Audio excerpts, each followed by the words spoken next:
Hello, hello, hello. It is time for the show. It's time to get started.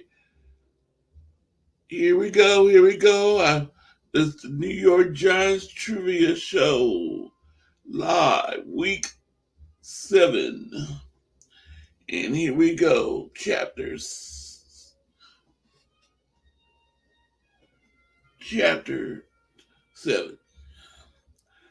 And I'm going to bring my brother in. He's a New York Giants fan. And his name is YTC.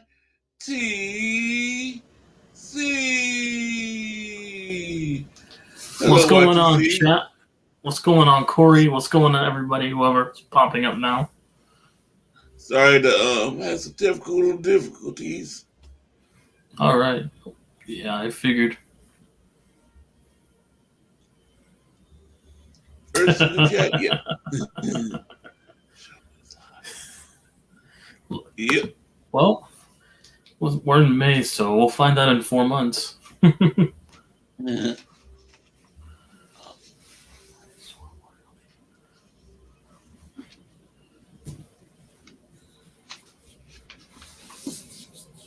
All right. What's up, Bebop? All right.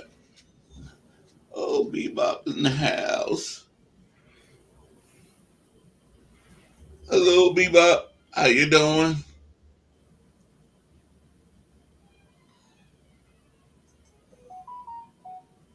Love to my Niner family. NYTC. Hmm. What's up, Big Niner? David McNiner, what's up?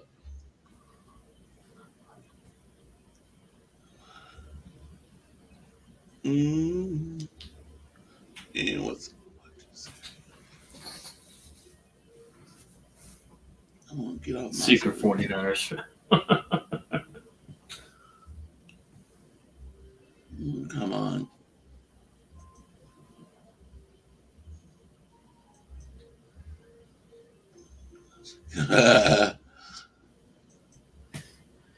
Nah, not Secret 49ers. I just go to all fan bases, but now I'm going to go hang out with my buddy Jeff this Friday, anyways.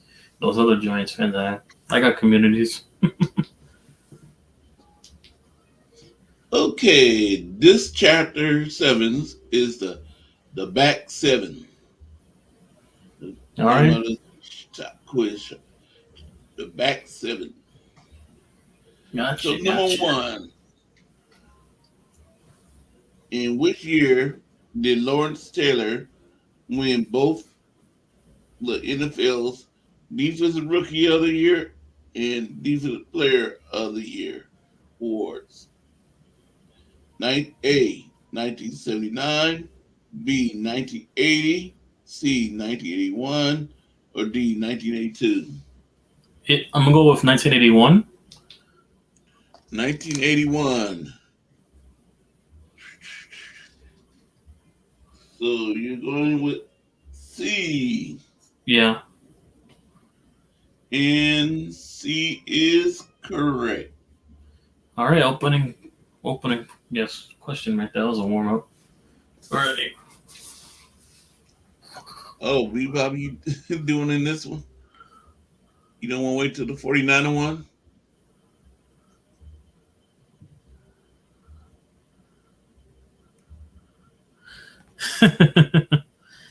Where Rudy's at.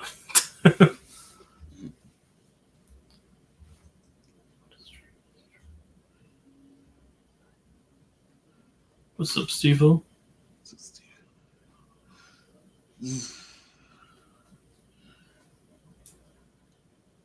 All right, number 2. Bebop, did you want to wait? Did you want to do it now, or do you want to wait till the 49er one?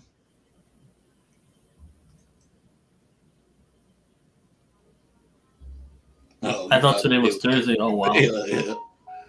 Yeah, today's Wednesday. He said Hey, tomorrow. Brian Cup. What's up, Brian? He said tomorrow. Okay.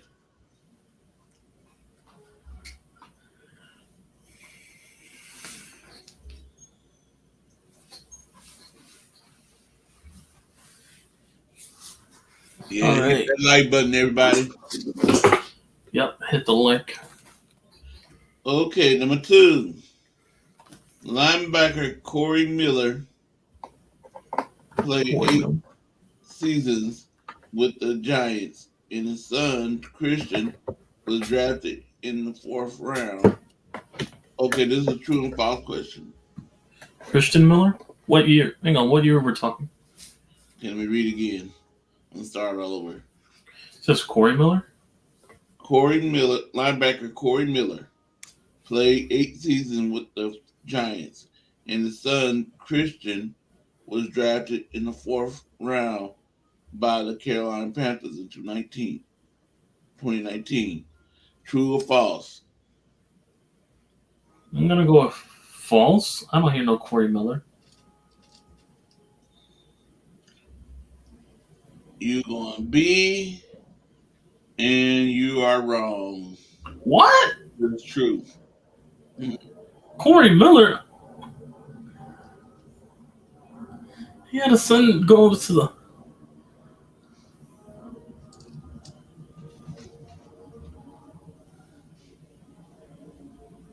All right, that's the first wrong one.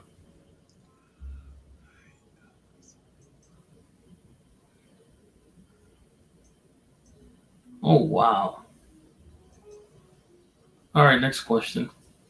Okay, number 3. Which defensive back was disciplined for posting on Twitter during a game against the Dallas Cowboys? A. Aaron Rodgers. B. Eli Apple. Oh, I know this. Go ahead. C. Generous Jenkins. Or D. Prince Akamora. Oh God. Prince. Yeah, Prince Amukamara. Uh huh. Yep. Oh no, it's C. It's Janoris Jenkins. I remember he got cut over a tweet. He called a fan a retard. I know. For over a tweet. Yeah, I remember that. You say C. Yeah, Generous he got fired for over a Jenkins. tweet. Yeah. Hmm. Yeah, for calling someone a retard, like I said. But yeah. Like to see, you gotta watch out for those trick questions. Yep. And there's been 3 questions because it's wrong with Eli. With B. Eli Apple. We had Janoris Jenkins last year. Really? Mhm. Forgot he played for the Niners.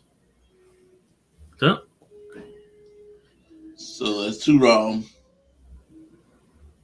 wait, what? He didn't say he didn't get fired for a tweet. Nope. Who was it? Eli Apple. For what? Oh my god.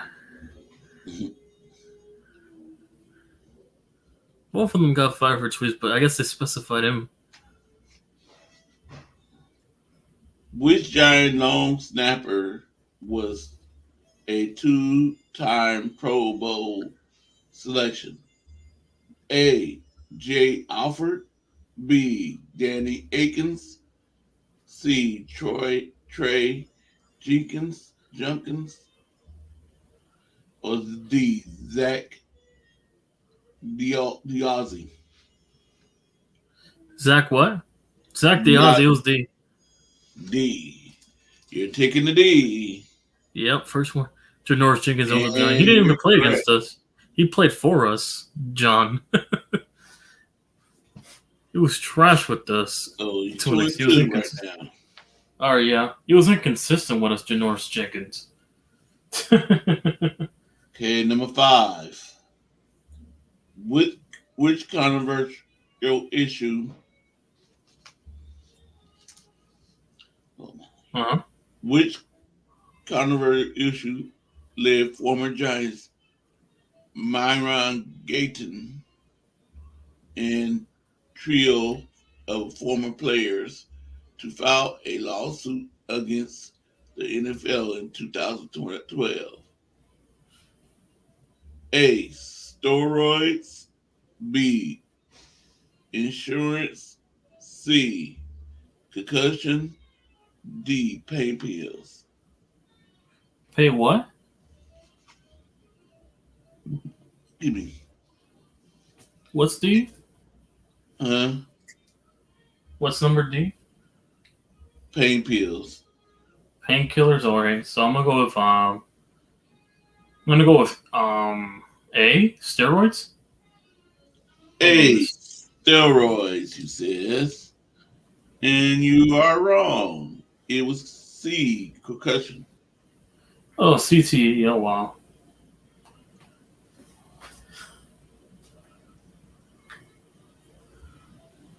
So 2 out of 3.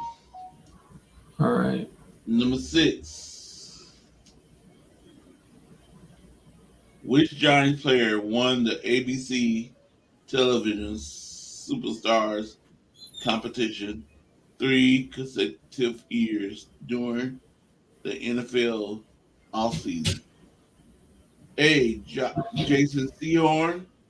B. Mark Collins. C. Philip Sparks. Or D. Terrell Thomas. Yeah. Repeat that again. Which Giants player won the ABC television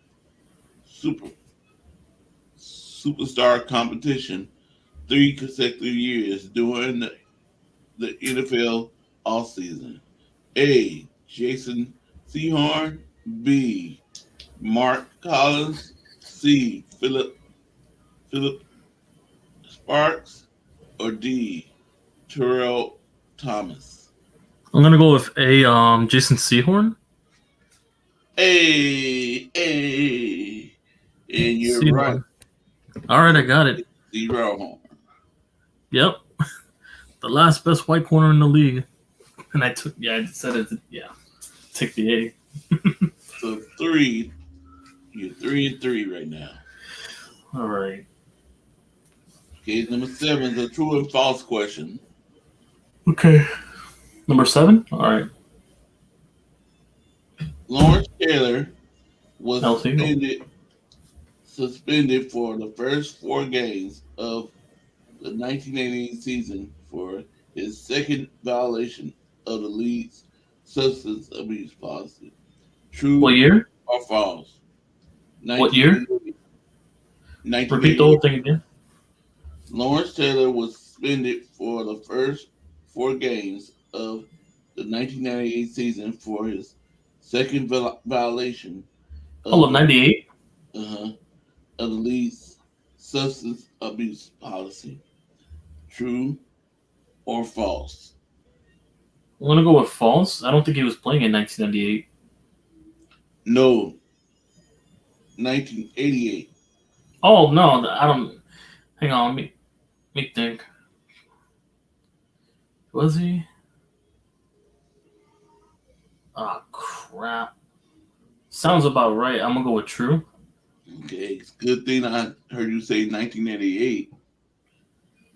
I thought you said 1998, but nah. Mm-hmm. But I'm gonna go with true. And you are correct. All right, 4-3 now. Okay, Number 8. number 8. All right. Which former Giant linebacker suffered a serve back injury in 2007 while paralleling in CHILE?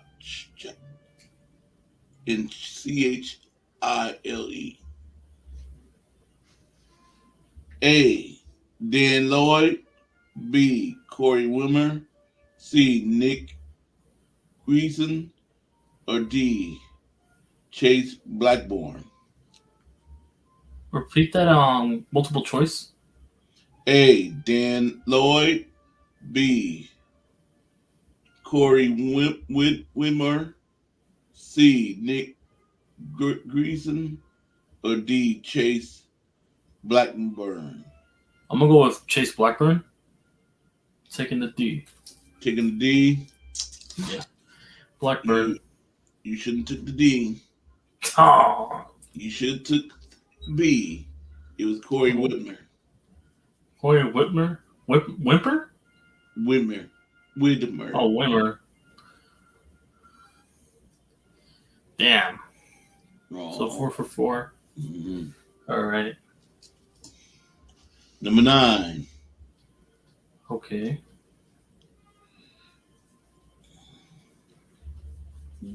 What type of injury diminished linebacker Jesse Armstead draft stock, which led him to falling into the 8th round of the 1993 NFL Draft? A. Back. B. Neck. C. Hamstring. Or D. Torn ACL. Repeat that thing again. What type of injury Mm-hmm. And diminished linebacker Jesse Armstead draft stock, which led to him falling into the 8th round of the 1993 NFL Draft? okay. A. Back. B. Neck. C. Hamstring. Or D. Torn ACL. I'm gonna take the D again. I'm going with toward ACL. And you are correct. All right. I only took the D for once, and it was actually proper. So now you 5 out of 4. All right. Come on. Try to finish above. Come on. Number 10. I'm still there. Okay, number 10. Uh-huh. Which former Giants linebacker surveyed as the New York Jets director of player development? A. Gary Reason. B. Brian Kelly. C. Carl Banks. Or D. Brad Velpit. Vampit. Uh, I'm gonna go from. I'm gonna take the D once more. Brandon Velpit. I don't know this answer. Brad Van Pelt. Yeah, Van Pelt. Okay, so you're taking the D, and you shouldn't have took the D. You should have took the C. It was Carl Banks. Really? Wow. I thought I was just doing public health commentary on the Giants, but no. All right, 5 for 5, I guess. So you're 5 and 5, right? 11. Which Giant? Which former Giants cornerback became the Detroit Lions intern general manager in 2015? A. Mark Haynes. B. Sheldon White. C. Will Peterson. D. Perry Williams. Hang on, repeat that again. Question: Which Yeah, the former question is. Giant cornerback became the Detroit Lions intern general manager in 2015? A. Mark Haynes. B. Sheldon White. C. Will Peterson,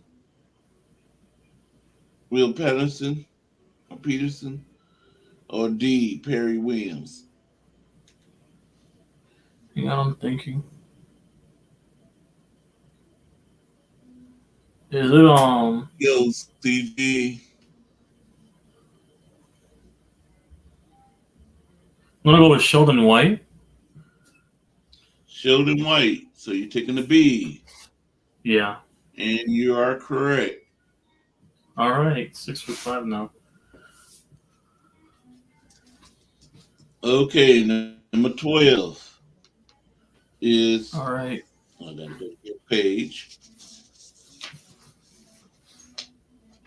Number 12 is the true and the false question.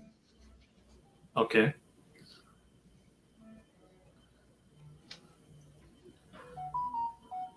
Okay, let me see. EMLEN. Emerald Tanel, Tunnel. yeah, All right, received a Emerald Tunnel. silver life-saving medal for heroism in the re- recruiting a ship, rescuing a shipmate from flames during a tornado attack in 1944. And 2 years later, he rescued another shipmate who fell into the sea. True or false? I'm gonna go with true. You're gonna go with true, and you are correct. All right. So now, yeah, 7 for 5. 7 out of 5. Okay. Okay, number 13. The Giants 2000 The Giants 2004 first round draft pick, Gabriel Wilson, signed a free agent contract with the Oakland Raiders in 2008 that made him one of the highest paid safety in the NFL's history. How much was his contract worth? A, 39 million, B, 35 million, C, 42 million, or D, 44 million. Repeat that again. Which the question, The whole thing. of the Giants 2004 first round draft pick, Gabriel Wilson, signed a Okay. free agent contract with the Oakland Raiders in 2008 that made him one of the highest paid safeties in NFL history. How much was the contract worth? A, 39 million, B, 35 million, C, 42 million, D, 44 million. I'm gonna go with A39. I A, think I remember. 39. All right. And you are correct. All right. Now 8 for 5. Let's go. Okay, 2 more questions left. Yeah. Let me see if I can finish at least 10. Come on.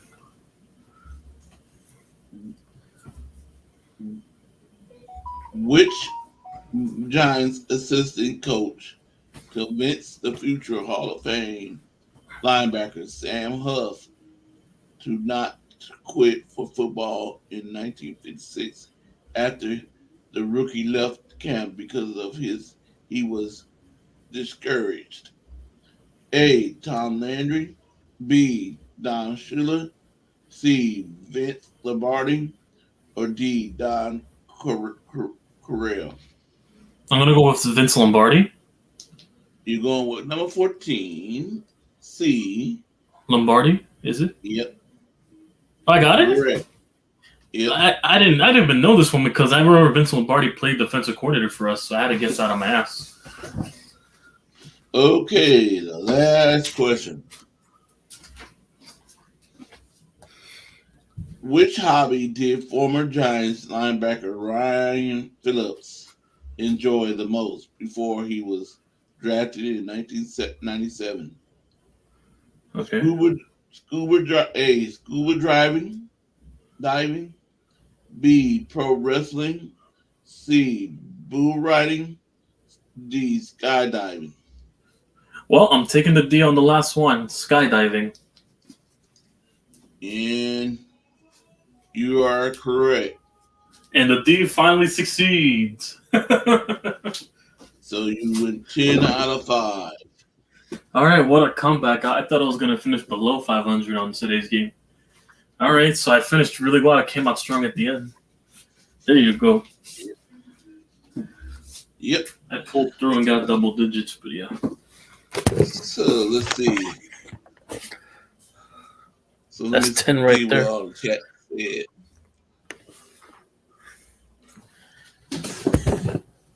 The D worked. Okay.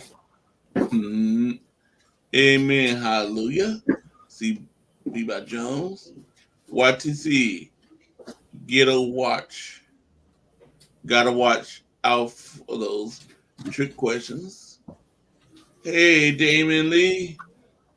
Destroy every team in NFC East.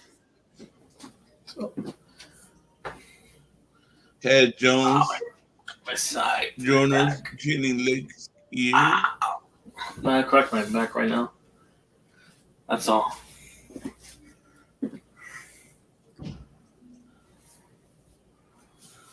Damon Lee, hey buddy. What's up, John? Yes, sir. Mm-hmm. Damon Lee, what's up, buddy? Let's go. All right, Eli that's was it. good too. Mm-hmm.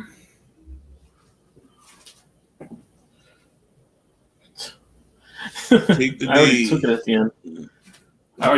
the end. And it worked to give me the double digits.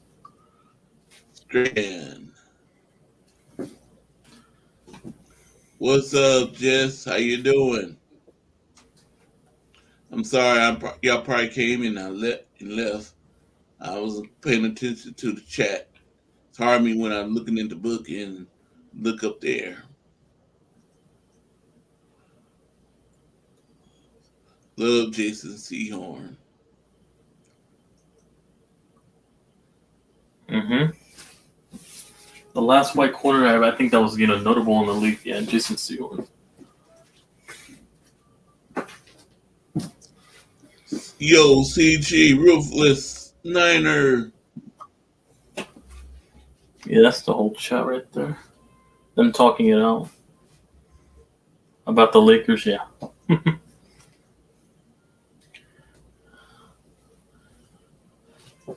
me look at the basketball score right now. All right.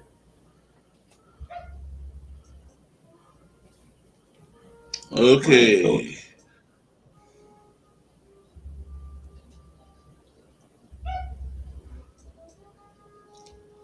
Okay, here we go.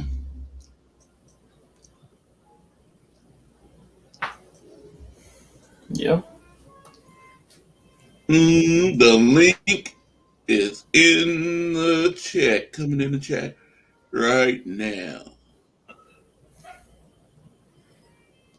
All right. Who's going to be the first one to hop in here? Is it going to be John J? It might, or is it going to be David McNiner? I'm going to call John J. I'll put 50 on John J to come in first. And you're right. It is. He's coming all the way in from Daly City. Oh, I want my brother. John J. What's up? What's up? What's up? YTC, take the D. I did at the end. It worked. Yeah. I took the D at the end. It worked. Yeah, I got home an hour ago, and I was like, "Oh yeah, Corey's going live." So yeah, did not. I was in here. We were just being YT sitting here talking to each other before I started live, and I said, "Okay, I'm about to start the live video. I'm gonna take you down." Yeah, go ahead. That's for you. Either you or Dana. And I said, okay. So I put me and YT back in the background, and then gonna play the music thing and start live, but my computer just froze. I'm like, come on, not to me now, not to me, not do this to me right now. Why? You were just working. You were just going. Unless it's and now you're gonna do this to me. It could just be StreamYard being yeah. Don't always blame your computer. It could just be StreamYard. Yep. I gotta cut my streams for a couple hours. I gotta be up in the morning. Work is man. I won't be streaming until next week for the next baseball game, but yeah. Yeah. So any Giants news? YTC? Nothing really. After we paid ducks, just voluntary camp started. I guess those are for normal players. That's it. And the usual people showed up over there are starting off. It's the usual. And once again, Daniel Jones proving he lives at that building practically. This motherfucker's never sighted outside the facility. Practically lives there. Mm-hmm. John Jay, any 49er news? A lot of rookie mini camp news. Okay. Yeah, it's that time of period. Just the dead period for the NFL. And of course, Yeah. the Sam Darnold, he's gonna beat out Trey Lance week 1. I don't know what's going on with. We'll see in preseason. Oh, you know what this guy said to me this morning? Delivering my breakfast this morning, and so I was like, okay. Yeah, I wouldn't be shocked if we played it Sam Darnold week 3. I'm not going to be shocked. He's not starting. No. He was brought in there to be a backup. You know how Kyle is. It's Kyle. Well, let me explain something. Don't be Crank Cohen right now. He was brought in to be the backup. And then last week, they had the state of the franchise. Every year after the draft, they got the state of the franchise. They talk about the new 49ers who are going to the Hall of Fame and all that stuff. And they asked him about the Trey Lance thing. He said, Trey Lance in the last 2 years had a broken finger that never healed. The finger never healed. So he had to run them. And he basically said, if my quarterback has a broken finger, I'm not going to have him throw the football. But that's why he also said that what he saw from Brock Purdy says that he is comfortable for the first time in the quarterback position. He hopes Trey Lance gets the opportunity and keeps the job. You're he likes Trey Lance. For whatever the reason, he always stands by Trey Lance. Yeah. Well, Sam this Darnold, is your for him. He's not going to be a starter because he doesn't know the playbook. He's not going to read the playbook until July. And it takes a quarterback for Kyle 6 to 8 weeks to understand that playbook. So why would we put Sam Darnold, who doesn't know the playbook? And if you ever read Kyle Shanahan, he has 13 different verbiage or different confusing words that has 2 words for the offensive line, 2 words for the running backs, 2 words for the fullbacks, 2 words, so etc. So it's very confusing. So if you cannot read the verbiage or understand what you're saying, you don't know what it means. So that's why they can say whatever they want about Sam Darnold. It took Jimmy Garoppolo a while to understand that playbook. Yep, and it took even what's name even said Atlanta's quarterback. What was his name? Desmond Ridder. Huh? You said Atlanta's quarterback, so I'm assuming Desmond Ridder. No, when Kyle was the offensive coordinator. Oh, Matt Ryan. Okay. Matt Ryan. He said it took him 2 seasons to learn it. Mm-hmm. I mean, quarterbacks learn they learn differently, so it's not the same. No, like Aaron Rodgers, when he had LaFleur his first year, his numbers went down. Like his numbers went down. Because he's learning a playbook. Aaron Rodgers not good no more. He's trash. Then the following year, I mean, he learned the playbook, so he had an MVP, and this is Aaron Rodgers. Matt Ryan was. I'm glad you said that. Yeah, Matt Ryan was a good quarterback, but his first year he went 8-8, and his numbers were awful.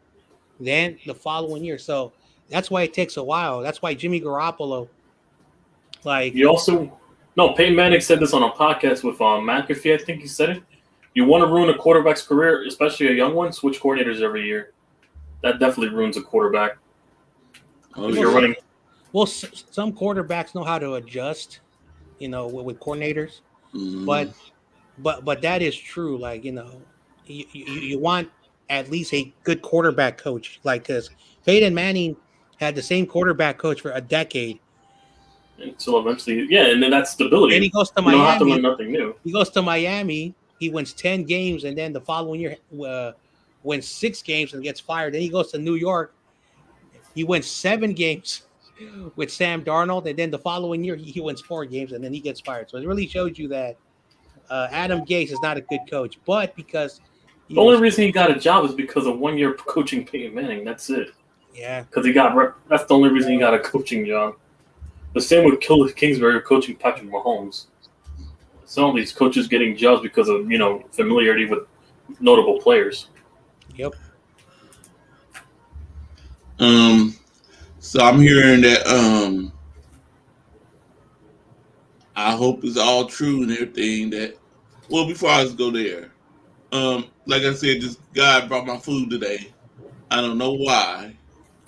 He brought my food this morning, and then he gonna say to me, "Oh, the 49ers are getting Tom Brady." I said, "No, where you getting that from? You ain't getting Tom We ain't Brady. getting Tom Brady. He's retired." He said, They're going younger. He said, the 49ers don't have no quarterback. I said, 49ers got a lot of quarterbacks. You I got said, three. So got apparently, hey, listen, Trey by their Lance. logic, I said, we got Trey Lance. We I got hate Brock people who say Purdy. that. Oh, but We they got- don't have a quarterback. We got Sam Donald. And we got another one. I can't think of his name right now, but we got at least four quarterbacks on our roster right now. Yeah, that's the practice squad quarterback. Yep. But I mean, his quarterback, so he's on the team. Yeah. No, but I hate that notion when people say, "Oh, you don't have a quarterback." Oh, we don't have a quarterback. This and that. I'm like, first of all, so we ran wildcat formations all year practically. Is that what their logic is? So I hate that. So New Orleans 3 years ago, Drew Brees misses 5 games. They had 2 quarterbacks. Teddy Bridgewater, he went 5. Bridgewater and Jameis. Yeah. So this notion, if you have like if you have a Drew Brees and you have a Teddy Bridgewater, you have a good one of quarterback. the best quarterback situations. Okay. Yeah. Teddy Bridgewater, when he went to Denver, he had a 7-5 record, and Drew Lock was 0-5. Yeah, Block sucked. Yeah, obviously. So Teddy Bridgewater, like I said, I don't think he's a bad quarterback. I think if he was on the Niners, I think we have a Super Bowl team because he doesn't throw a lot of interceptions. If your quarterback doesn't throw a lot of interceptions, you're going to win a lot of games. And Teddy Bridgewater, his numbers don't tell you everything. But when you're not throwing interceptions and you're not fumbling the football, if you have a good team around you, and that's why I will keep saying this, that if you have a quarterback who is average or above average on a bad team, Derek Carr, that's the reason why Derek Carr has not been a good quarterback. Now, this year, he's going to a horrible conference. I mean, a horrible. And he has a way better defense than anything the Saints have had for years. Not the Saints, the Raiders. No, at anything the that the Raiders have had.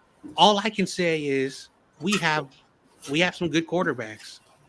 Okay, it's not Patrick Mahomes, it's not Josh Allen, it's not Aaron Rodgers, but we have good quarterbacks. Because if Trey Lance or Brock Purdy, if they could just manage the game and just minimize the mistakes, we're going to win a lot of games. I mean, that's what defense wins championships and running the ball. I still believe in that notion. 5 coaches get fired.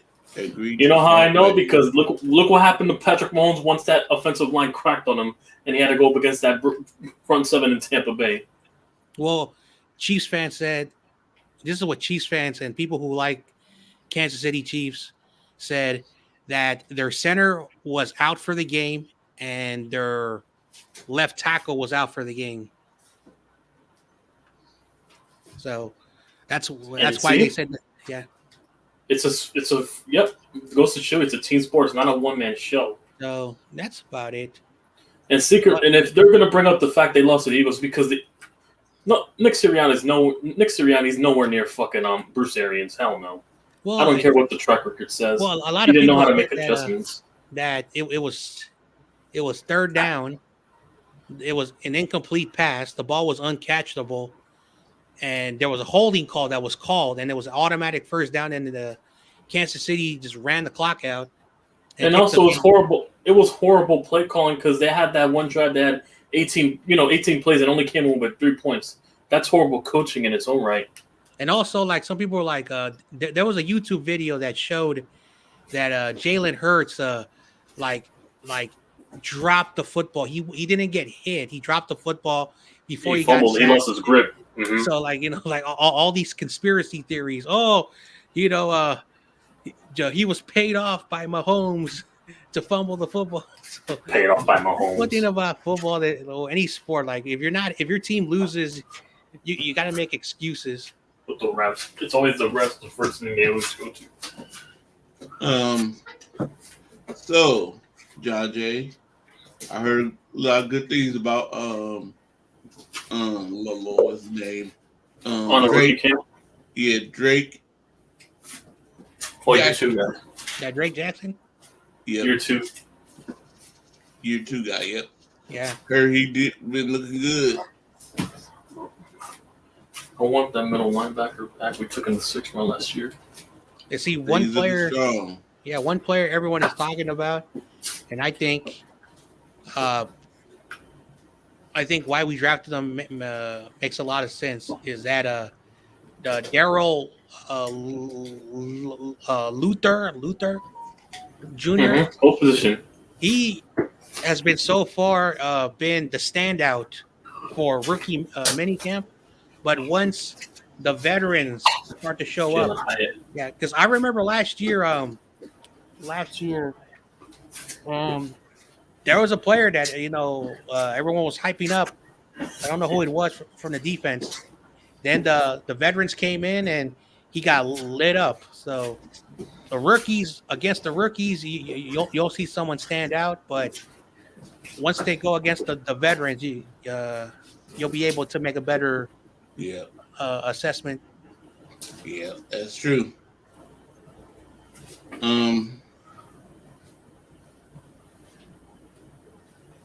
Let's see what else. And also heard that I hope he do good. Hope he's working so hard that he's building up and that he works out. I don't hate the man, but I've seen him getting pushed around a lot. It makes me feel good about him. Kinlaw. But the defensive coordinator said he's looking good. But they have to say that. They can't come up and say, "Oh yeah, I saw Kinlaw, he's looking bad." No, they're not saying that in the press conference. They're never going to downplay any player, any team. They're not downplaying a person in front of the media.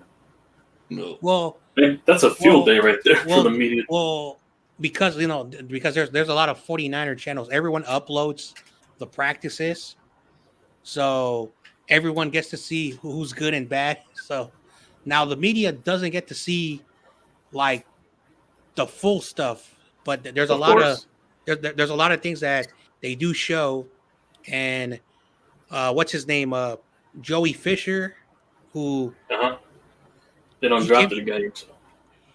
His first practice, he had to leave because of dehydration. So I don't know if he understands the climate out here. Because like one thing about, because I think his school was in West Virginia. I don't know how the climate over there, but it's mostly the same in first Jersey, time you come out here and you're practicing in that Santa Clara heat, it's not fun.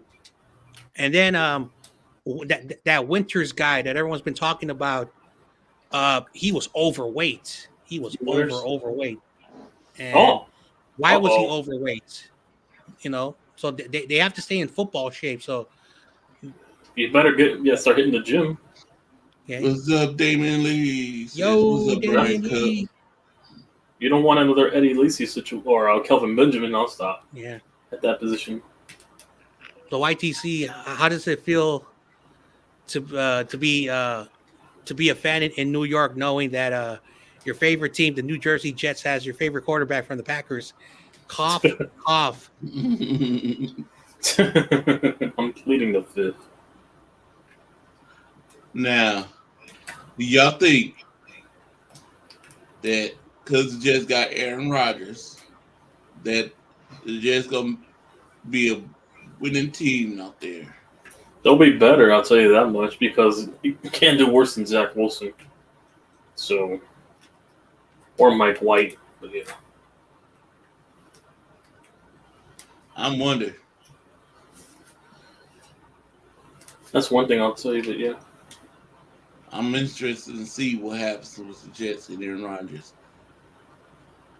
No, but the refs are, the leagues, whoever made the league schedule definitely slurped them because they gave us 7 road games ahead.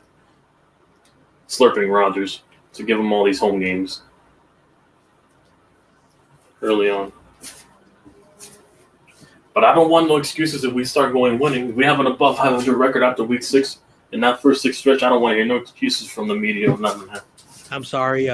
You guys are going 5-12, just like that dude in your chat. Hell no. If we have a winning record after week 6, I'm definitely I'm definitely gonna have some words for those idiots 49ers versus Jets in my prediction. because they gave us Yeah, no, 7 I road feel that. games in the first 10 weeks, and half of them are in prime time.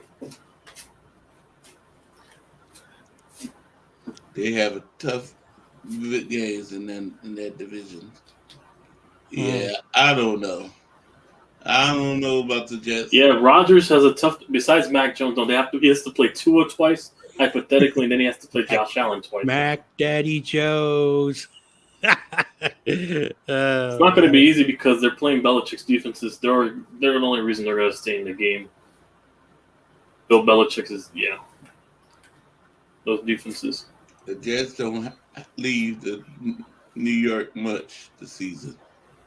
No, Well, I haven't seen that schedule yet. It's the final. The Miami Heat won. Oh, the Heat won? Oh, Yeah, they the took Heat. game 1. Oh, what happened, CEO? No, stop. Wow, I thought you were the Celtics fan. Hell, you mean CEO? The bandwagon ass? That secret Wizards fan? He probably still got a secret jersey with Michael Jordan. Oh yeah, When he was you're in the absolutely Wizards. you're absolutely right. I forgot. You're a Sixers fan because you live 40 minutes away. It's 40 minutes. That's what that guy said. Well, since you live like about an hour and a half away from the crypto arena, you're a Lakers fan. First of all, that is not true. That is not true. California is a big state, man. Okay, California is a big state. Also, I want to point out to your Giants, their helmet looks like a J. Oh, so now we're switching subjects. Oh man, the Jets I'm about to start- don't live New York much this year. Coming You in. did all the first 8 weeks. That's how much they walked Rodgers this entire front. Coming in. All the way from Fucking Utah. schedule kickers. My brother.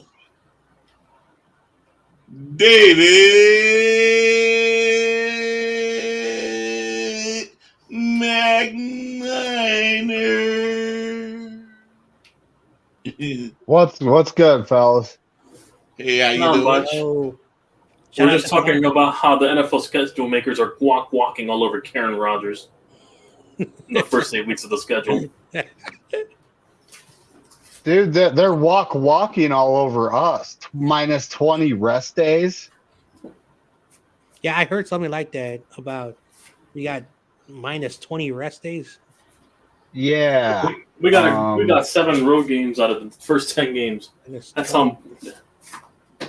Make it 7.5 if they consider the Jets a home game.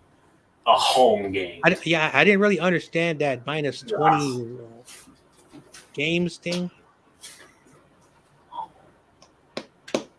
Well, it's just compared to like league average, I guess. But I was like, what? Minus 20 rest days? And I mean, it's just ridiculous, you know? Mm-hmm. Especially with how our team does with injuries ever since we moved to Santa Clara. You know, it's like the injured players aren't going to have much time to rest and rehab. Our depth is definitely going to be tested. Yeah. Mm-hmm. Well, that's what happens. I've been saying it like that 17th game schedule messes everything up for everyone in the league. Because if I understood it, I'm going to try to. That means 20 days before we have a home game. That makes no sense at all. So, Man, got road warriors like us too, man. The road warriors makes no sense. But hopefully the NFL can correct that because that 17th game is always going to be because they also have a new system on how they make games, and they basically what they do is that system needs to be burned. No, so what they do is that they put 32 teams, and then they put like 17 games, and then they put 32 outcomes for each team week 1, and then the league looks at it and see, all right, well, let's see which makes a lot of sense. And then they randomly choose random games. They do the same thing again, week 2, 32 outcomes for 18 weeks. So they're technically, if you do the math correctly, it's about 1,000 possibilities how the schedule is going to be. So that's just ridiculous, how they do it. But as long as we have that 17th game, they're going to continue to do that, because I remember before, Goodell was like, all right, the final game of the year, you're playing a division rival. Before, that didn't really matter. Mm-hmm. I mean, it matters now because it's definitely for division implications a lot now. So yeah.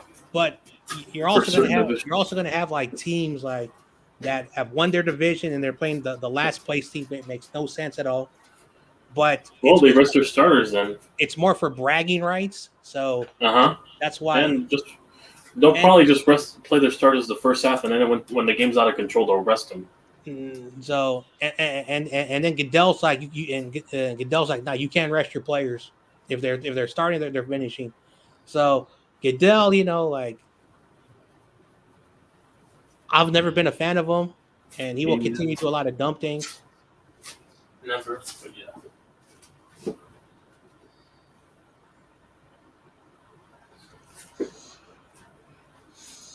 So David Medina. Yo.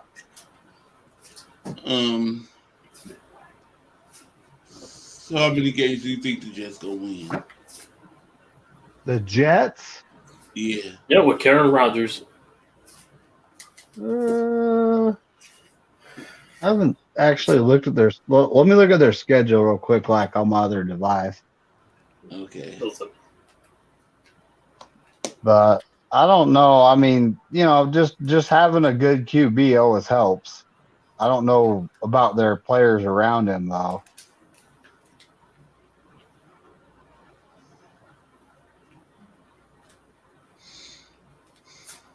Let's see. Browns, Bills. Oh, wow. That's a preseason. Wait, week 1? Oh, no, it's preseason. Never mind. No, I was looking at the Browns as preseason. Week 1, they played the Bills. Oh. Get ready to get that ass whooped. That's right. Week 2, the Cowboys. Oh, that's another. Oh, I'm sorry. I hate the Cowboys, but they're losing them. They're not beating them. Yeah. If it's in Jerry World, definitely. Chiefs. Wow. The Broncos, they're definitely going to win that one. That's a freebie. The if they Eagles, lose that, I'm going to laugh. Eagles, Giants, Chargers, Raiders, they'll win that one. They're not beating us. Nah. Well, I'm looking at it like they'll probably split their division 3-3. So we got 2. That's 5-3. The Texans are rebuilding. They'll probably win that one. 6. It's going to be hard for them to make it because the AFC is really stacked compared to the NFC. But yeah, really stacked. I'm honestly seeing them as maybe a 9-10 win team at this point, even with Aaron Rodgers. With that schedule they have. Yeah, Brian Cuss said they're going to go 12-5. Can't wait for football. Me either. So it is a home game for the Giants, even though they both play in the same state. So hold on. That's why I call it a half home game. So how does that work? How does that work locker room? But locker room wise, how does that work? Do you guys? Well, we're the home team, so it's normal. We're the home team. So you have an away team locker room and a home team locker room. So they go in the away team. So they're just going to be switching locker rooms for a game. Yeah. And it's all going to be, and the designs for the stadium is all going to be Giants. The whole design of the stadium is going to be all blue. That's also something very hilarious. Imagine the Rams and the Chargers. Who gets? Do they play each other? No. I'm just taking that analogy. Like, imagine that the Chargers and Rams play. Someone has to take the visitor locker room. Yeah. Are those the only 4 teams that share stadiums? They are, aren't they? Yeah. They are. Hang on, we share a stadium. I think that's it. The Giants. I know only the Giants and then the Chargers. Jets, the Chargers, and the Lambs. I think they all sharing Yeah, is just those caring. 4 teams. Yeah, LA, because it's LA um, and New York, but yeah, 2 LA teams and 2 New York teams. Did I seriously look at that, like how much of these franchises is worth, and you guys have to share a stadium with another franchise? That ain't right. Mhm. Okay. Mm-mm. That ain't right. I mean, maybe it's the Do you ever states pay New they're York in. taxes? I remember they was Hey, talking that's about. they're worth $6 to $8 billion. I mean, that's a them problem. You know what I mean? And plus, that's why we But have to share. Same thing with LA. It's probably Well, expensive. That's why. like YTC is the only person who can say this because he, has been to New York. Like, where can you build 2 stadiums in in that surrounding area? That's the big question. Yeah, we don't have any fun land. It's on the metropolitan. Yeah. LA is the same way. I remember The I city of LA. remember when they were proposing stadiums for the 49ers. A lot of people were like saying, "All right, how close can you make the stadium to the city so people who live in the city don't got to go too far?" So, there was a plot of land for those who've ever been called it's called Oyster Point, where they had a chunk of land about 10 miles away from Candlestick Point. Then they were like, "No, it's going to be too small because even though the land is big enough, it's going to be too small. We're building a football stadium." So then they started to go and look at many places when they were trying to see. After that, they were like, "You know what? This is a headache. This is just a dumb headache. Let's It's just like, build." how are you going to fit that stadium? It's a big 900 So then they're population. like, "Let's just build a stadium in San Jose." They have the infrastructure and they got that. But then they were like, "Wait a second. Great America, which is located in Santa Clara, had a lot of open parking lot, like a lot of open space. Yeah, because you guys get a And lot that of parking fans. lot, even in the summertime, for those who went to Great America, was never filled. So Great America, was, hey, there's a plot of land. Their headquarters is just a small drive away, and that's where they picked the location. And there were a bunch of people who, ran the state, who were about to pass a bill to say you cannot build the stadium 40 miles from the location. So you have to keep it there. So then they're like, okay, we're not we're not going to be able to do that because Santa Clara and San Jose, that is about close to 49, 50 miles away from Canal. So then they settled exactly 49 miles away from the location. So what a hilarious coincidence. 49ers, the stadium is 49 miles away from its city. So Yeah. now at least we're not the Raiders who left and went to another state. At least we're still here. So a lot of people geographically, it makes it more easier for people who live outside the Bay Area to now go to the games more easily. Isn't it more close to an airport too? I heard. Yeah, and yeah, there's a lot of things about this. Well, anyway, I'm not gonna stress myself out, but I was wondering because that's we the haven't home won. now. Mhm. That's the home now. I'm not gonna be like people are Some like, of them have it to stadium near airports. there were a lot of people who I knew when they said, "Oh, we're becoming Raider fans." So because that's how angry they were. That's how angry they were that they left. There were people for 60 years. I've been a season ticket holder. My grandfather passed the season tickets to my dad. The dad passed it on to me. I was going to pass it on to my children. And now they're like, so it was like very, very difficult for a lot of people to accept the fact. And that's why the first few years, like the stadium after Harbaugh, like people didn't want to go. And also it was really bad for us. That's why Rudy, made that dumb video over a year ago. Hey, in 2015 and 2016, your stadium, well, we were just a couple of years removed from, leaving San Francisco. The team was awful.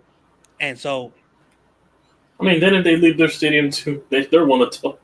but then when the Niners started winning, a lot of people became 49er fans again. So that like I don't want to sound like Fairweathers. So a bunch arrogant. of Fairweathers. There were a lot of bandwagons who were like, Yeah, Fairweather after fans. Harbaugh, they stopped being football fans for a few years, and then when we went to the Super Bowl, everyone became 49er fans. So Yeah, Fairweather fans. That's what I I call them. watched all the games, even when we were I think Same here. 14. That's what a Fairweather fan is right there. They only show up when the team's good, but then I disappear watched when all they're the bad. games. My living room was empty because nobody wanted to watch the game in my house. Yeah. But I watched all the games by myself, even when we were losing. When Kyle Shanahan, was there the first couple of years, it was just me. Then we started winning. Everyone came back to my house, and we were watching the games again. So they only watch the games when we're winning. From now on, I'm telling my people, how long you been a Giants fan? How loyal are you? Well, I saw my team run a QB sneak in person. That's how loyal I am. Dang it. SoFi Stadium is only 12 miles away from LA. Dang it. Okay. They can send, Fairweather fans, I hate those videos. the Chargers could stay at San Diego? LA Stadium. Another LA Stadium. Oh, they use that stadium for the LA Galaxy, yeah. The stadium they used for the Galaxy, I think it was Microsoft Field or something? I don't know, something. It's where the LA Galaxy played. The soccer team in MLS, that stadium. That soccer field. They played for like 2 years and then they went to SoFi. Let the Rams stay at SoFi. But then the Rams played in the Coliseum. While the stadium was being built for 2 years, they played in the Coliseum. Yep. The LA Coliseum, the Olympics. Same with the Vikings as well. When they got, they played in that Minnesota field, that TCU, TIA Bank Stadium, some bank stadium in Minnesota. They played there. When that new stadium they got in Bank of America Stadium got built. Yeah, I just hate that they did. That new Viking stadium they built. That's really good. I'm not gonna lie. It was fun winning in that stadium, but yeah. I wish we could have stayed in San Francisco, but I wish the old Giant Stadium would have been around. I know it had the older stadiums, the original one. I would say. No, because I saw shots of it. I'm like, yeah, that stadium was more better. The more history, yeah.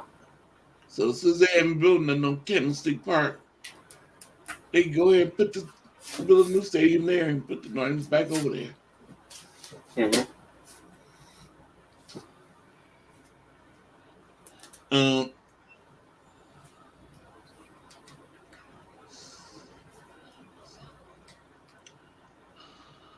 So David McNair. Yo. Are you ready for week 3? Yeah. Yeah, it's I am too, Corey. It's a home game. Well, it's technically our first home game, but really it's our second home game because we play the Rams week 2 at Inglewood at Levi's Inglewood. Levi Inglewood.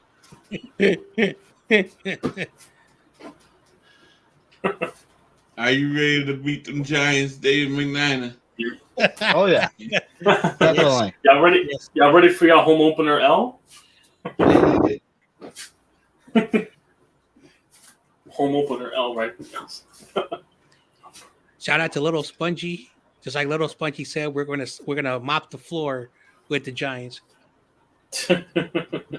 Shout out Little Sponge. Words of wisdom.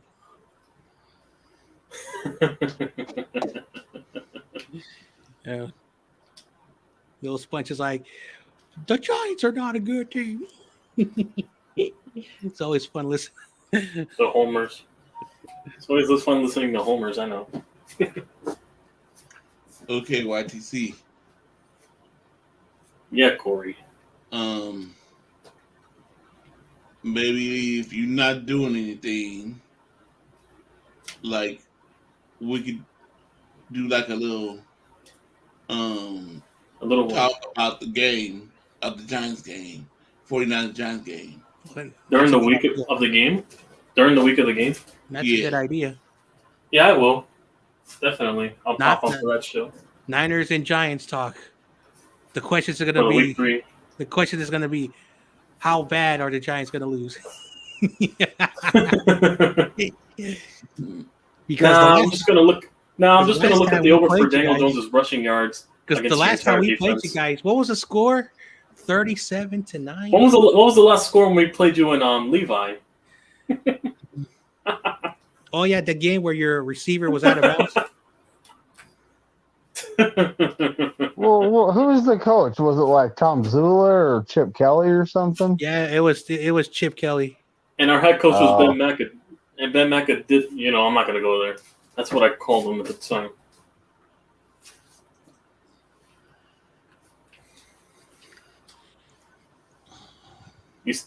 No, that was Pat Shermer. Never mind. 2018. You lost to Pat Shermer. Whatever.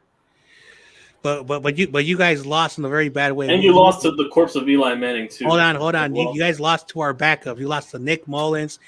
Oh yeah, and you lost to a zombie. in 2017, CJ Lost to the corpse Beathard, of- CJ Beathard murdered you guys. So our In backup. 26 in what 2017 with Ben McAdoo. Oh my god. We can talk about badly That was our coached first teams. win that year against the Giants. Since when? Hilarious. Since when? How long did it take for you to get another victory after that? Oh, 5 years after that? No, we'll beat the Giants. We know that. Because I remember the last. We have a real. Because in my lifetime, we have a lot of good memories in We'll have a in that healthy stadium. team. We'll have a We will healthy too. team. And Saquon Barkley's only going to have like 60 total yards. 60 total yards. And Nick Bosa's going to eat and get 3 sacks. You know, I Hey, do listen. have to point. I do have to You know point what? this You're out. right. You know what? You're right, John. He will have 60 rushing because he's going to split rushing yards with Daniel Jones. Did we lose? Did we Who's playing lose that any Slipknot? games? Any games playing that? at Levi's Sorry? last year? Let me find out somebody like Slipknot. Our only loss was against the Kansas City Chiefs, but that's the Playing Kansas some City. metal. All But right. we beat everybody at home. Joe's back, Yeah. huh? Would it be the first time we took down a Okay. elite front seven in MetLife in Candlestick in the Bay Area? Well, Joe, sports. Oh, there he is. Take the All those D. world That's beaters. right. That's right. Take the D. YTC forgot to take the D. He could have had a perfect 15 for 15. Come on, John. Don't talk about Daniel Jones' completion percentage he's going to have against you. What? 45? No, 15 for 15.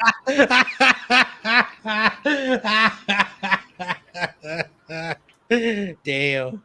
He said 15 for 15, so I went off of that. DD.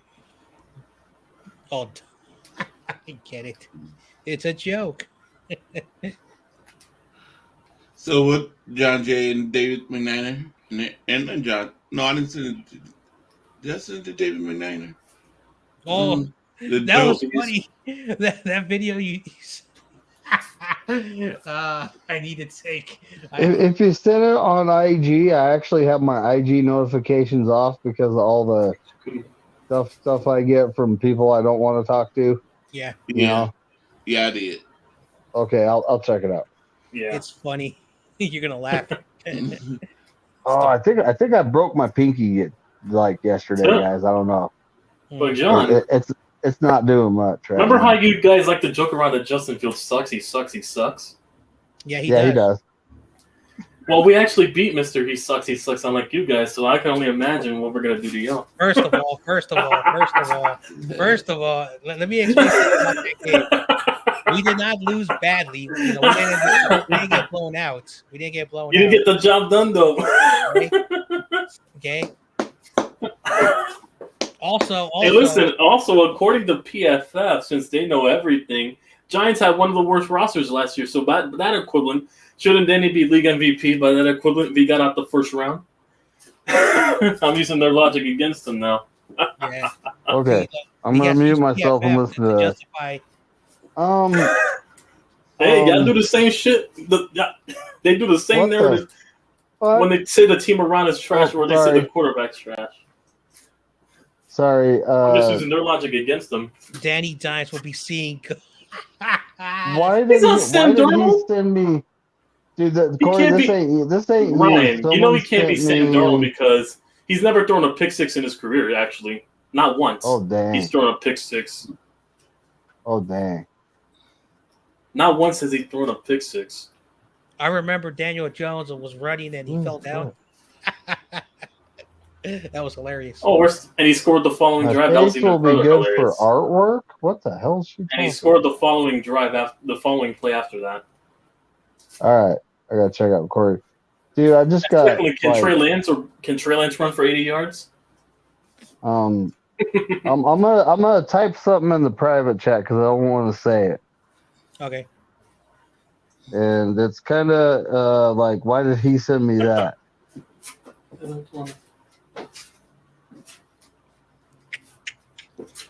Yeah, we'll see what happens in week 3. Quick question: I wonder who's going to stop Darren Waller though? Our linebackers. Specifically, All our linebackers. all right. Because then who's going to stop Saquon if you have to compensate to stop Waller, or vice versa? We got a good run defense. He can run for it. And our offensive line got better run blocking after the draft and free agency.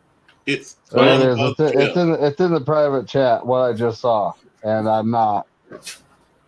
I have to block the man. And if you compensate for those two, the other receivers are about to get open now. Shifty sent me. No, don't read it. Don't read it. Don't read it. Uh-oh, don't read it. Oh. Either his account got hacked or it's, I don't know. I'm reading what you said. Speaking of Probably his account got hacked. Speaking of that. Could be that. You didn't know. It could just be his account got hacked. You never know. Let's not jump to conclusions. It could be a troll. Yeah, a troll account or someone hacked him, but yeah. Yep, somebody hacked him.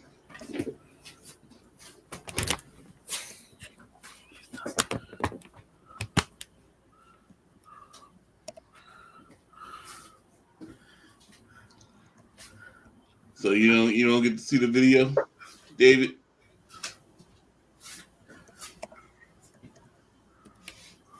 Right. Oh, it would be about you. Oh wow. Right.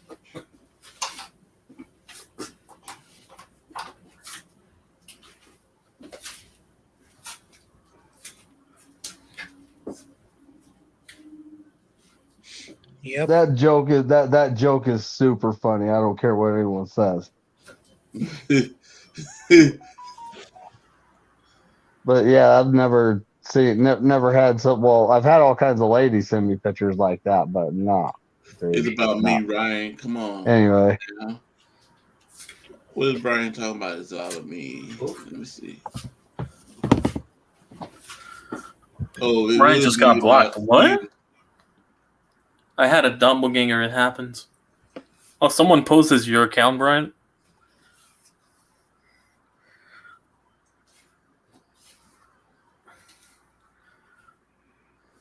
yeah, I don't mess around with that either. Thank you.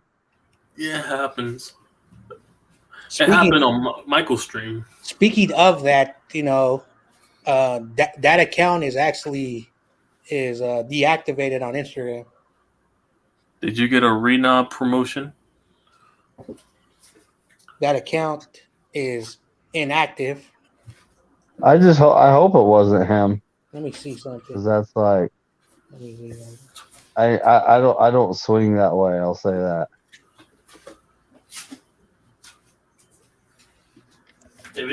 Since you guys all follow Shifty, if you get the same DM, it's probably a hacked account. It's more than likely a hack if they're sending the same copy and paste message. Did you get Who is this? Did you get a Reading that promotion. Ah. What that mean? It's their sponsor. Something Oh my about God. hardwood floors or something. Reading, hey man, it restores your wood. It makes it shiny and keeps it hard for What a the? long time. What the? uh, Oh my god. It was- We can always blame Michael, though, for his accounts. Bryant actually sent me a really funny joke earlier. I'm gonna mostly blame Michael for all that. Ooh. Because all this goofy, weird troll accounts all happened because of Michael. Okay, I'm trying to remember this other joke. I'm gonna try to see if I can remember it. It was a blind man. He walked in the restaurant. He sat down, and the waiter came up to him and said, "How may I help you?" He said, "I want number 34 and make sure it's clean." And the waiter said, "Oh, you want a fork?" Yes. So he went back and got a clean fork. The blind man smells the fork and said, "Okay, good." Then he said, "I want a plate of spaghetti." So he goes back there to his wife and tells, "Fix up spaghetti," and brings it to the man and made it. Next day, the man came in again, and in a way looked at the blind man and said, "You want your fork again? Clean fork?" He said, "Yep." So he got the fork, he smelled it again, and he said, "Okay, give me lasagna." The man went back there and got some lasagna. And then he brought it to him. And then the man spotted the blind man, waitress spotted the blind man coming again. So he ran back there to the kitchen to his wife Ann and said, "Here, take this fork and stick it in your vagina." And Uh-oh. gave it to him. And the man said, he went to the blind man, and the blind man smelled the fork. He said, "Oh boy, this is Anna? You have your wife Anna, huh?" I probably Oh man. I probably said it all wrong, messed up somehow. Oh no, you didn't. Yeah, that's right. Oh man. Oh, Bryant sent me a funny one, so I'm gonna read it. God and the devil were having an argument, Oh yeah, I said and that. Satan proposed a football game between heaven and hell to resolve the dispute. God, in his eternal goodness, pointed out that it wouldn't be a fair match because all the good players go to heaven. The devil smiled, replying, "Yes, but we've got all the refs." Oh, that I was laughing so hard when I read that. Mm-hmm.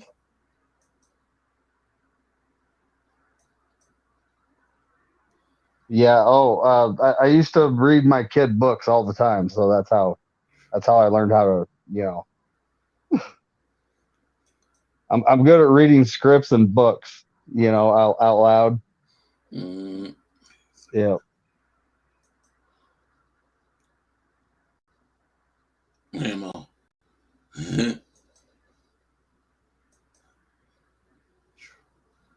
No border sports. Is that true? Is that you? Is Is that that who? you? Is that who? If you're talking about no border sports, is that you? Anna? Is that you? The one before it says Anna. And oh, okay.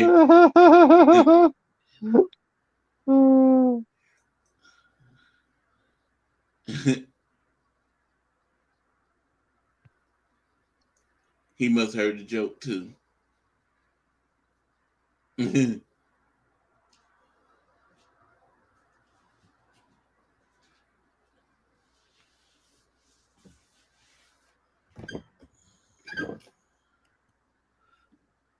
Oh yeah, yeah. Today at work, it was interesting. I was like all over the place doing all this stuff, and the owner walks up, and we're just like talking, and I'm like, is that including the ones in the paint booth? He's like, there's more in the paint booth. I'm like, yeah, because we're assembling parts. And at this stage, you do the final paint job because we have to put a seal on it. And the seal is actually very critical because if it becomes loose, bad things happen. You know what I mean? So, and I was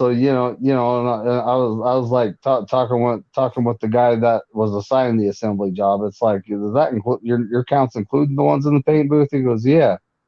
And the owner's like, don't mess me up.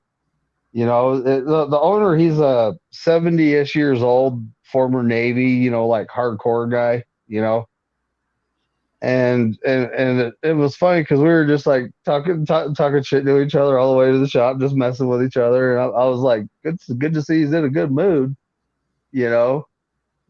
but not everybody can do that with him though. You have to like I said, he's former military. You have to earn your stripes in the company to be able to, BS with him like that, Like if a new guy tried doing that, no, it ain't happening. Yeah. It's just that's the way he is, But he's actually pretty funny once he warms up too. He's pretty funny. He seems like an angry grouch, but he's really not,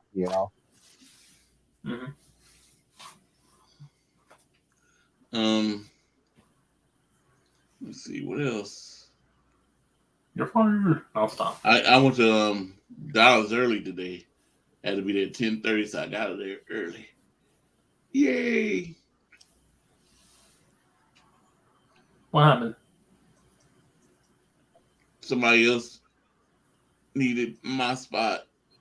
They wanted some clock spot, so we made a switch for that day. So I took her on his 10:30 spot, and that person took my spot, the 1:15 spot.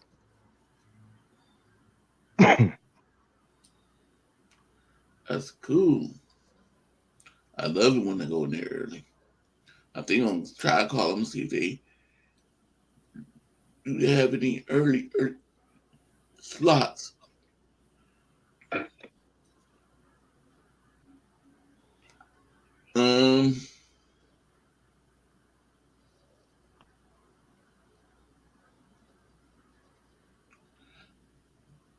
John Jay. Yep. What rookie are you looking forward to see? What's his name? Hold on. Like I don't want to say the safety we picked up at 87. Mm-hmm. What, it feels repetitive? What I've been hearing about Daryl Luther Jr. and all the positives that what's his name, our defensive coordinator is saying. I hope he's as advertised that everyone is saying. So I hope he really is someone who will in the future be important for that cornerback room. So that's who I would. Daryl Luther, okay. Yeah. Well, if you think about this for a minute, we signed Oliver, and he was probably, well, in my opinion, the best nickel corner on the market. Then, we signed I believe another corner from Carolina and a safety. Could be camp bodies, could be just to improve special teams and depth. Familiarity. That's what it is. Diamador Lenore actually played really good down the stretch last season, so he might have found his step. And then you throw the rookie Luter in the mix. I mean, Ambry Thomas your days are probably numbered unless you step up and play really good.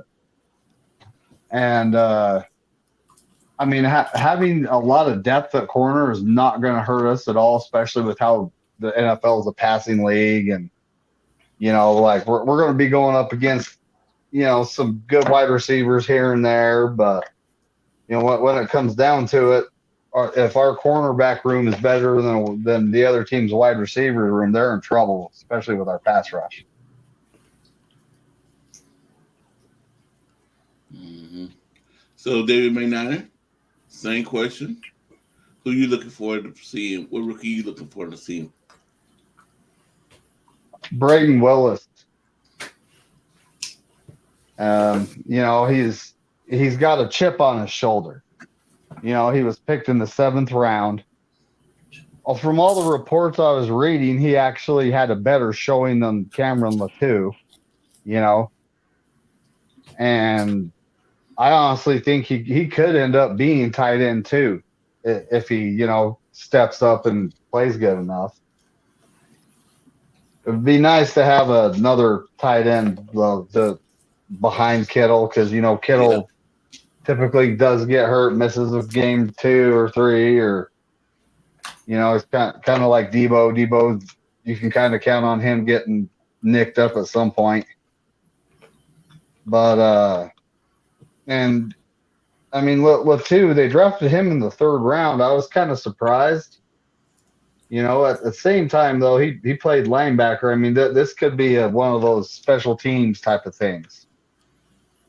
Trying to improve that unit and then develop him, see what it becomes. Yeah, you took my guy. Oh, I did.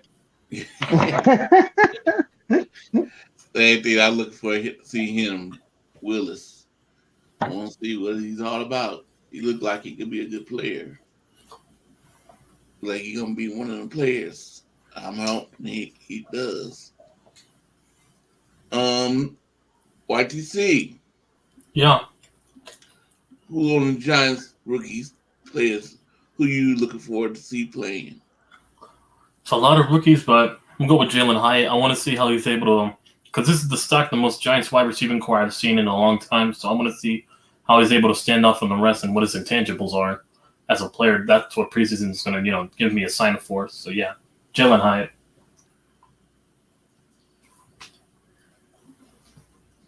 Who'd you guys sign this offseason? Like Bobby Okereke, that linebacker from the Colts. He's a middle linebacker. He had 150 tackles coming out of breakout year last year after he switched positions from outside linebacker to middle. No, I'm saying like wide receiver wise. I know you had one guy that was starting to look good towards the last half of the season. Isaiah Hodgins, I know, that tall 6'4" kid we picked up from Buffalo, and from the waivers of Buffalo, yeah. And then we took we signed that Colts guy, Paris Campbell. He had a breakout year last year from that speedster, and we got Jamison Crowder. We signed a lot of people. Yeah, Jeff Smith, a lot of speedster. Guys known for their speed. And then we're obviously getting Wan'Dale and Shepard back, but yeah, it's going to be stacked. That's why I look forward to seeing the training camp. Last year Richie James was your best wide receiver. Damn. Him and our best receiver was a 5th rounder as well. And he's still on the team.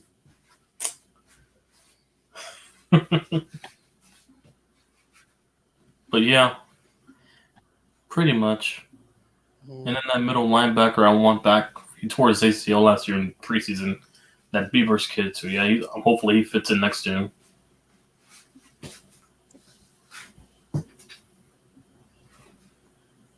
That's really about it. Mm-hmm.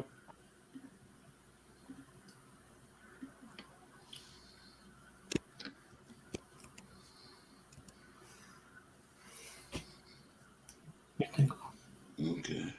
No Border Sports in the chat. If you still out there. Yeah. So a question for you guys. Who do you think is going to break out, that was a rookie or, had a down year last year and, this year coming up? Drake. Jackson. All right. You guys below? Oh, now Corey done stole my guy. Drake Jackson. I'm honestly looking at the offensive line at this point because Spencer Burford earned his job, but Nick Zakelj, we don't know that we re-signed Colton McKivitz to essentially a backup swing tackle contract,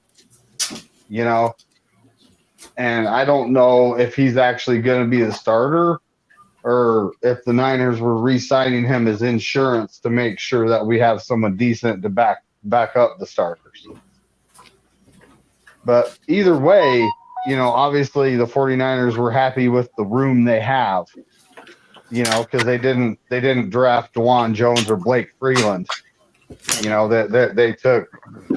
They traded up, they got Jair Brown, then they took Moody, then they took, Latu. Mm-hmm. So obviously they were happy with the tackle spot that, someone in the tackle room to be the starter. And, they haven't necessarily named anyone if you didn't notice. So, and then they go out and they sign Matt Pryor, and I don't know if he's starting material. I think he's more of a backup depth piece. And, you have Nick Zakelj. There's always the possibility that they're planning on moving Burford over and starting Zakelj at guard or, someone else. There's many possibilities on right tackle going on. But I'm looking at Nick Zakelj because he played tackle in college. And, could he be our starting right tackle moving forward? He really could be, Well, guess who's in the background? I mean, he's now in there. I just brought him up. But here he is. My brother. No Border Sports. What up, what up, what up? What's up? How you doing? Good. Just got done making a Deebo Samuel hype video. That should be dropping Saturday. Nice. Sweet. You do hype videos too? All right. Oh, yeah. It's a highlight / hype video. Mm-hmm. It's So, No Border Sports. What rookie are you looking forward to seeing? All right. He was already mentioned, Braden Willis. Okay. But also like Moody. The kick. Oh. Yeah, Moody, the kicker. Yeah. The kicker. I want to know. I want to know what he's got. Was he worth the pick? That's a big thing. Better hope he's Tucker and Adam Vinatieri. But yeah. I really want these tight ends that we picked up, Cameron and Braden Willis, to change our offense a little bit, to give us more of a different look against people and create more of a matchup problems. So that's what I'm looking at. Oh man, somebody left.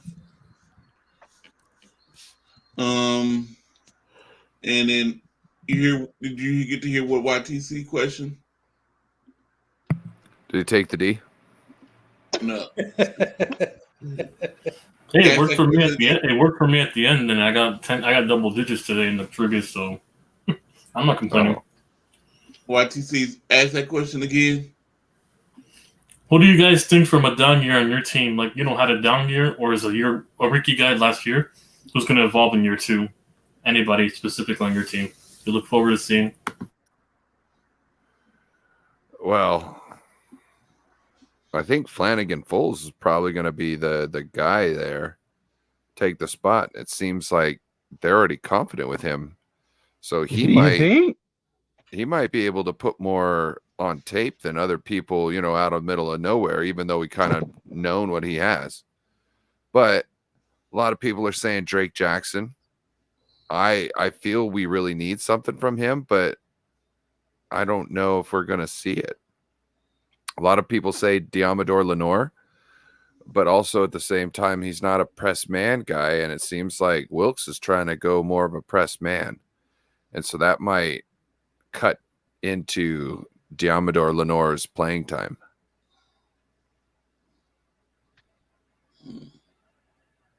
So my answer is Flanagan Foles. Well, mine is I think Danny Gray.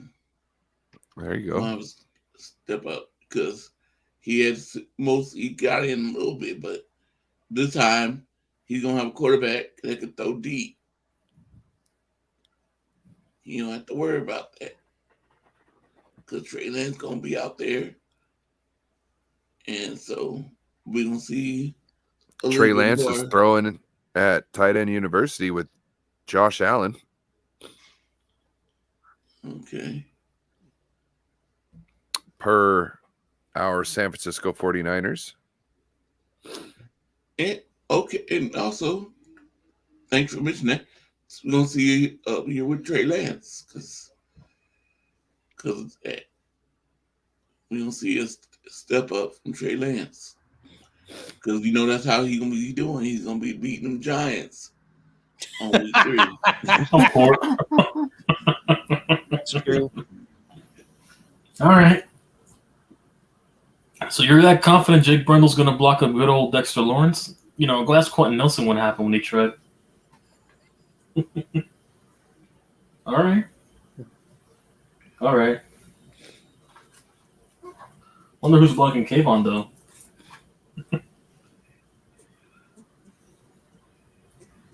Trent Williams. So And who's guarding Aziz?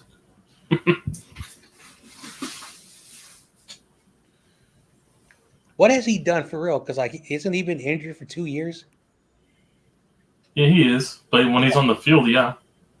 So it's early in the year, so he's on the field. He's not a good player. We're talking early in the season because we play you guys early in the season. Mm-hmm. Likely our guys will be more healthier than before the middle. So hold up. So Trey Lance is gonna go to tight end university and throw. With Kittle? Does that make him and Kittle BFFs? Probably. I mean, yeah, after No. Jimmy left. I think this is an olive branch. He was supposed to go a while ago. Not last year. Was it last year? I think it was last year. And he didn't. So I wonder if something happened last year and that maybe it was the injury. I just remember he was supposed to throw at one of the tight end universities. So who knows? Maybe it's the second trip around. Maybe it's Kittle trying to show everybody, hey, I don't hate the kid. Look, I'm bringing him into my thing. I'm trying to get him next to Josh Allen so he can, learn some stuff from Josh Allen while he's out here. To me, that seems like a good teammate type of thing.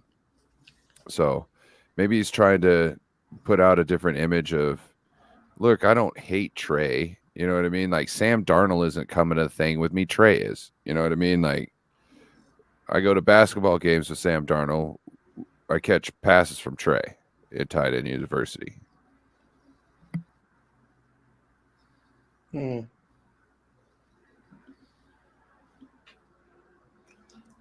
Well, he's gonna be throwing to the top tight ends in the NFL, which will be good practice for him. So that'll be fun. Mm-hmm.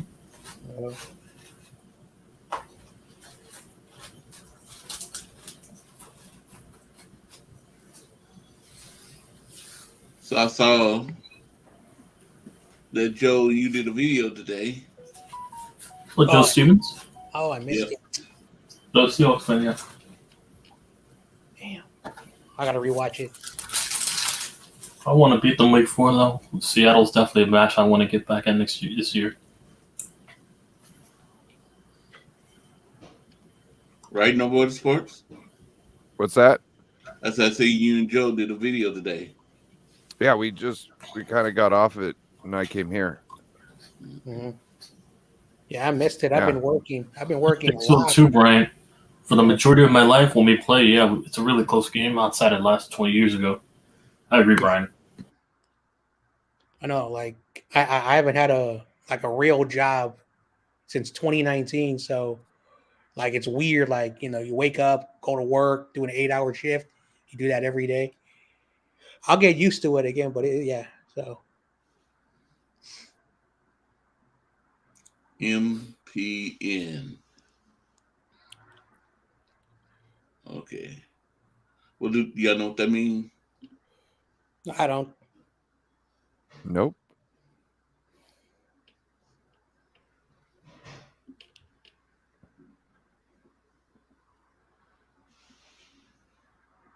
MPN. I don't know what it means.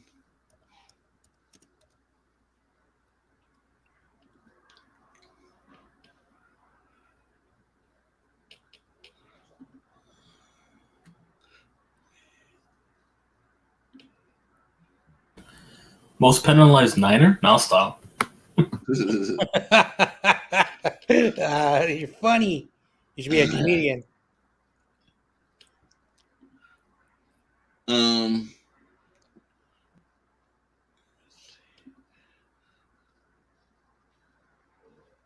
So, no more sports. Are you ready for the trivia tomorrow? Oh yeah. You ready for the Friday show? Yep.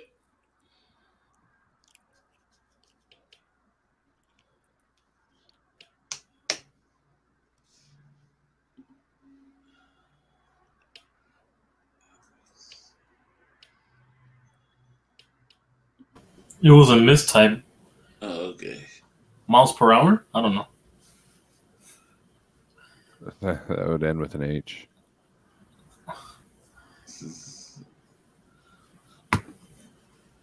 Well, yes, YTC went 10 out of 4 this time, 10 out of 5.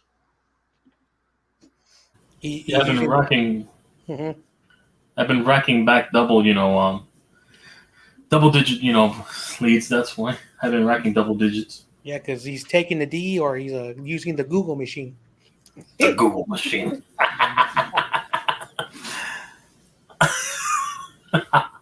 Nah, it's the horseshoe mostly. I go with the third option.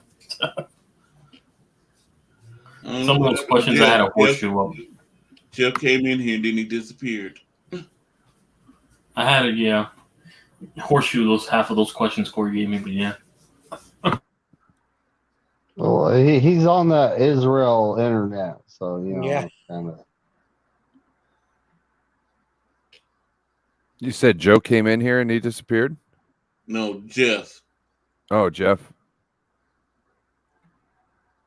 He asked me to send him a link, and I sent him a link, and then he came in, and I was going over there to click him on, and it said, "Doop," he went off.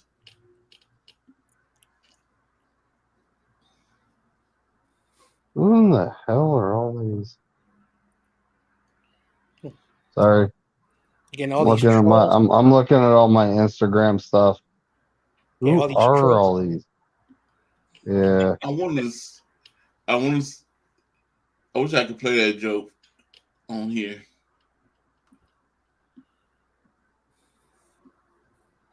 That'd probably be a copyright thing, huh? yeah, more than likely. Yeah. Yeah, YouTube, yeah. Oh my San Francisco Giants are in third place now. Okay.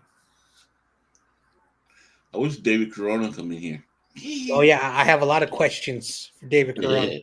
A lot of questions. About what? What happened? His Lakers lost. His Lakers lost to the Nuggets yesterday. And Oh yeah. he's gonna say, well, don't worry, we'll still win in 6.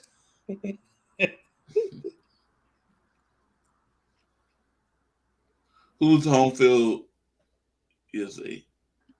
Was it the Nuggets? Yeah, they were in the Nuggets in Denver. Okay. And I was surprised that at one point it was like a 24-point lead. Hmm. You know? Are the Nuggets That for altitude is no joke. Mm-hmm. real? You know? I was watching Lawrence Jackson, his reaction. Oh, man, he was so angry. Lawrence was so angry. Oh, there's TRL. If I was them, I'd almost stay in Denver the whole time. What do you mean with Just your? fly- What are you celebrating? Or Just did you- fly into LA to play No, the on, games. on Instagram. On Instagram, I just follow them. Oh, okay. I didn't know he was on Instagram. He has another account, so he has his Main main one, account, and and then he has another one. where he posts a story, Yeah. of the streams he's been doing. Oh boy. look at that clip. Lakers will win in 3.5 games.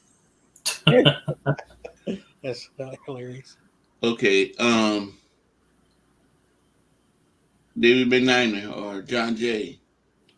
Yep. Can you tell that joke? I can't say that. It make it funny. The one you sent me? Yeah. Oh, okay. I'll try to explain the best I can. So there's a dude and his wife in a car, and they said that a kid was having diarrhea problems, Mm-hmm. and the kid was asking, I need medicine, and the mom was like, all right, what medicine do you want? And then the kid said Viagra. So and then the mom was like, why do you need Viagra? And then the boy was like, isn't that what you tell dad when he can't get his shit up? Oh, wow. I'm sorry, Corey, I didn't mean to curse on your thing.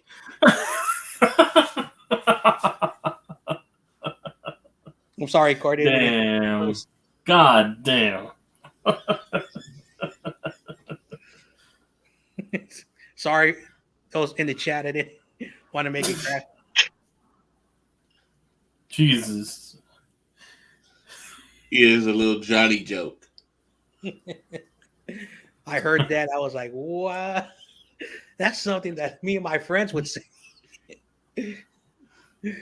Oh, man. You heard that joke before, No Board Sports? No, but it was awesome. I wish I could have shared it, but it's only in Instagram. I was trying to share. I wanted to bring it over, but just let me share it in Instagram. I don't know how to bring it and goes to all other places. I said I would like to put it in on Twitter and everything, but I say when I hit share, it said Instagram. Mm-hmm.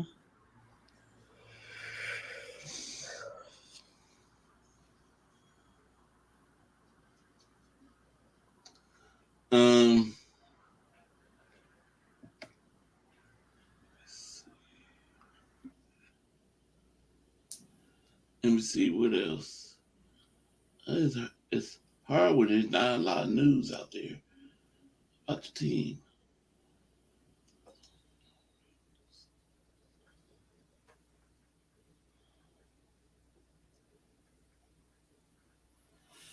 Yeah, because it's the dead period of free agent. Yeah, outside of rookie camps.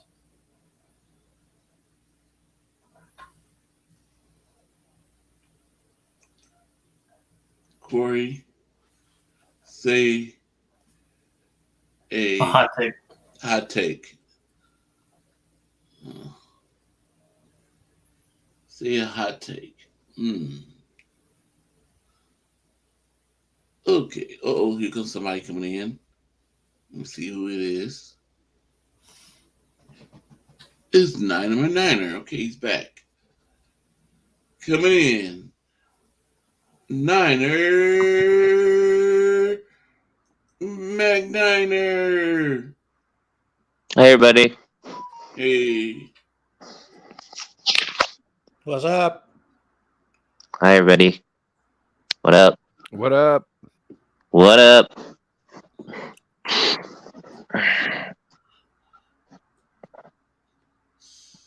So, McNiner, what rookie are you looking for to play? Is he playing this season? That question is for me or McNiner? Night. You. Oh, I thought you said McNiner. Sorry. Yeah, I'm sorry. Minor D. man. Winters. D. Winters. D. Winters. Yes. Okay. And what player are you looking from last year? Looking for them to step up this season. Mm. I wouldn't mind seeing what Trey Lance can produce.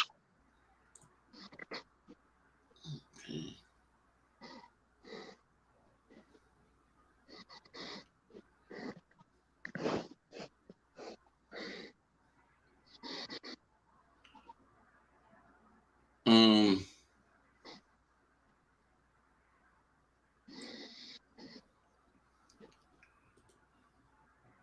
Okay.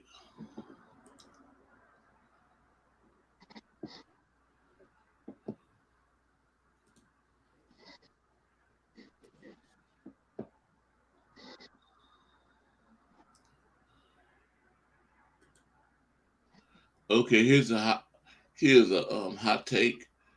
Trey Lance is have 5 great games and keep the starting job. Not so hot.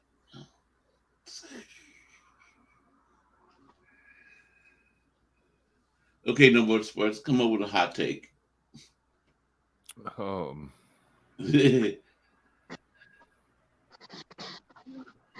Demo won't be starting corner. Okay. Demo won't be starting corner. So, what you think, David McNiner?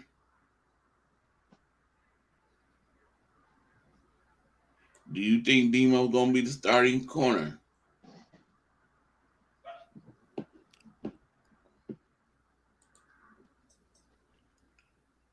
John Jay?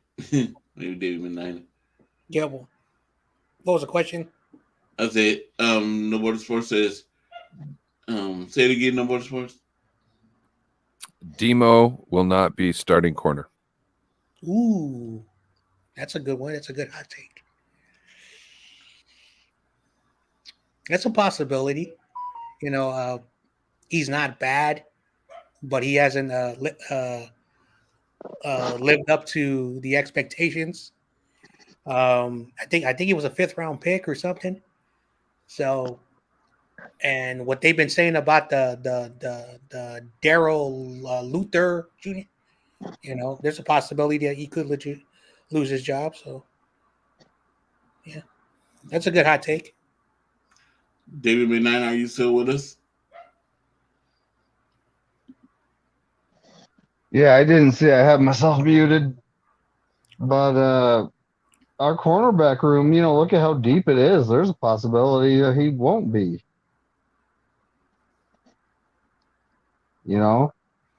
And I mean Oliver, we have Oliver and Womack to play nickel and the other inside when guys go 4 wide. We have that. I don't remember his name. We signed him from the Panther. He was a Panther. And then, we have Luter, who we just drafted, and that's a Steve Wilkes pick. So, he could be as good as advertised. Right now, people are saying he is. So there's a good chance. He did play really good down the stretch, though. Yeah.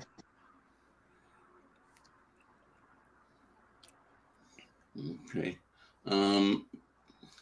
Jeff? Yeah. What you think? I'm with Ryan. I don't think Demo will be starting. Okay, why? Because it doesn't make any because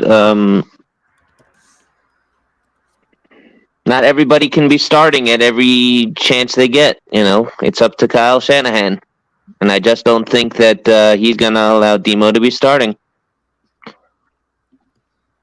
Okay. He wants to have the force of the Niners the way he wants it, my way or the highway. So that's how he's going to see it, I think. Okay, I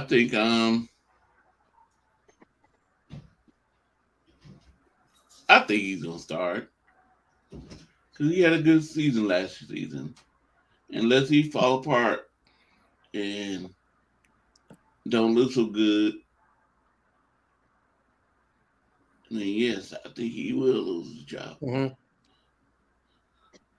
But I think he's gonna be our starter. Yeah.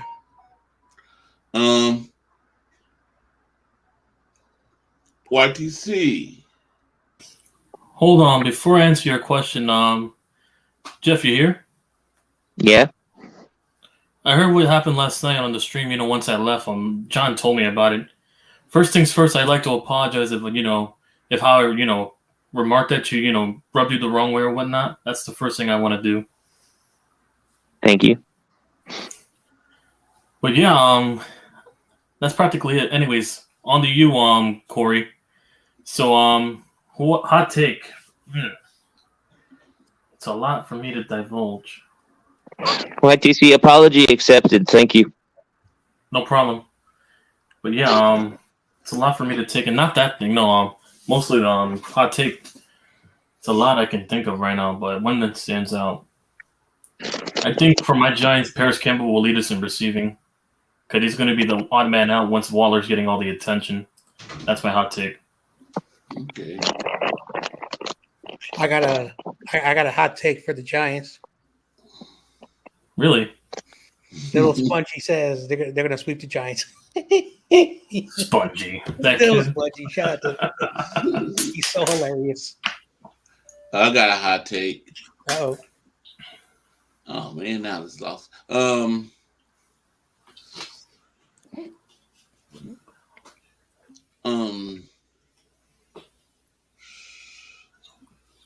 Ooh. Oh God, I had it.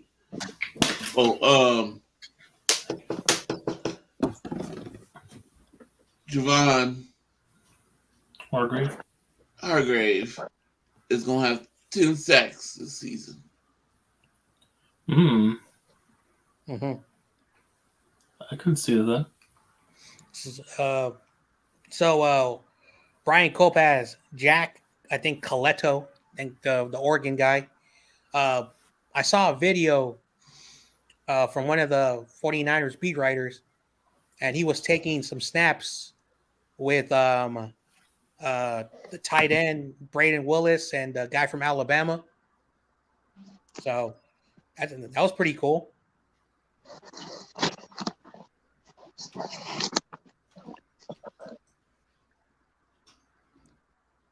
Let me see.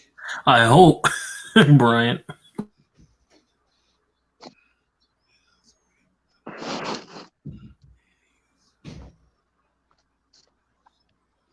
I think the Giants sweep the Cowboys, beat the Eagles in Philadelphia, but guess what? Really? Oh, I Washington. I have to agree. Sam Howell? Okay. Sam Howell. You and Sam Howell. Hey, maybe I'm a homer. Maybe I'm just a homer. Wait, where did Sam Howell go to? North Carolina? Yeah. No, but you're not a North Carolina fan. You're an Ohio State fan.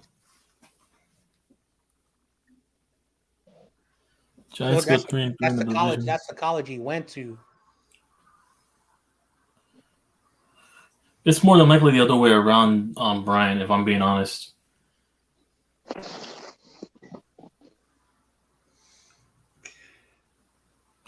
I think we can make it too. Our schedule softens after the 6 weeks, so yeah. You just gotta survive.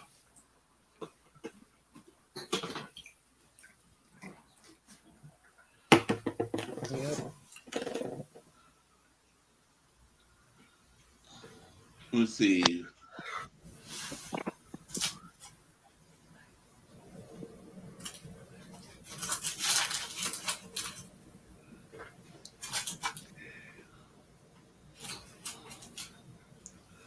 So who do you got? We already know that. Oh goodness. I'm trying. Okay, I take Danny Gray is gonna have a blowout season this season. A breakout. A Okay. breakout season this season. Mm-hmm. So what do you think of what sports? What's the question again? Danny Gray gonna have a breakout season this season. Yeah, that's his hot take, Ryan. It all depends if Trey sees the field.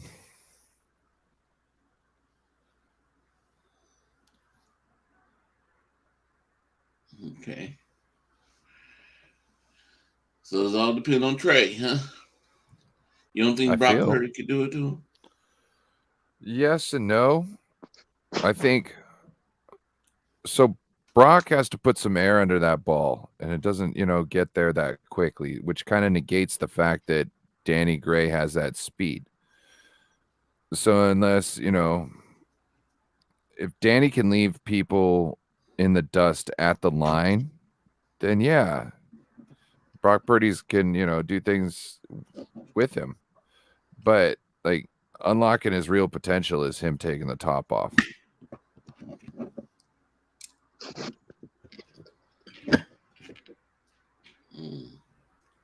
What you think, John Jay? Trey Lance having a breakout season. No, on Danny Gray. No, Danny Gray said he's going to break out. Danny Gray. I remember last offseason I was overhyping this kid, and he didn't take the field. He had that fantastic play in preseason against the Packers.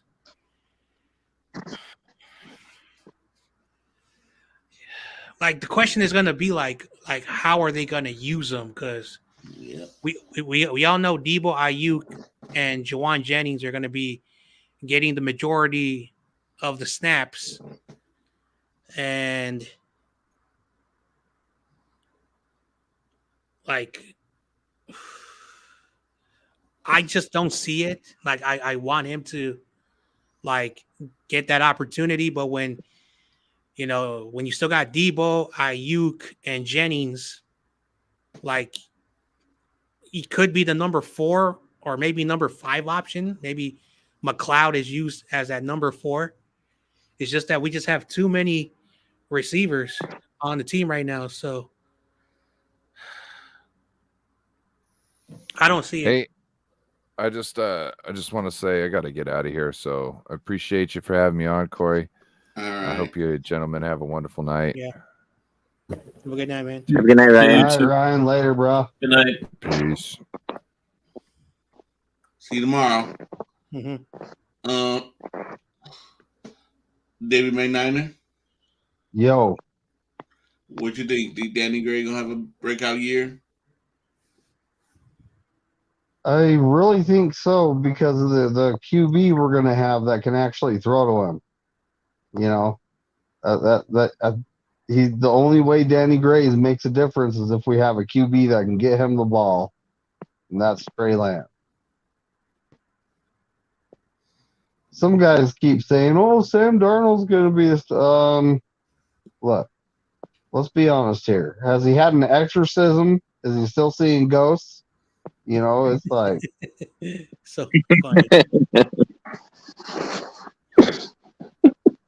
The power of Christ compels you.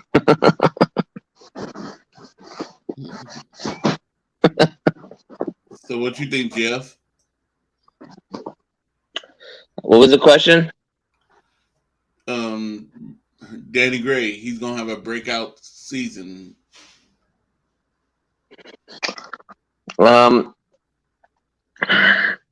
First of all, I want to say to YTC that is a very cool and creative profile pic you have of a coat of arms.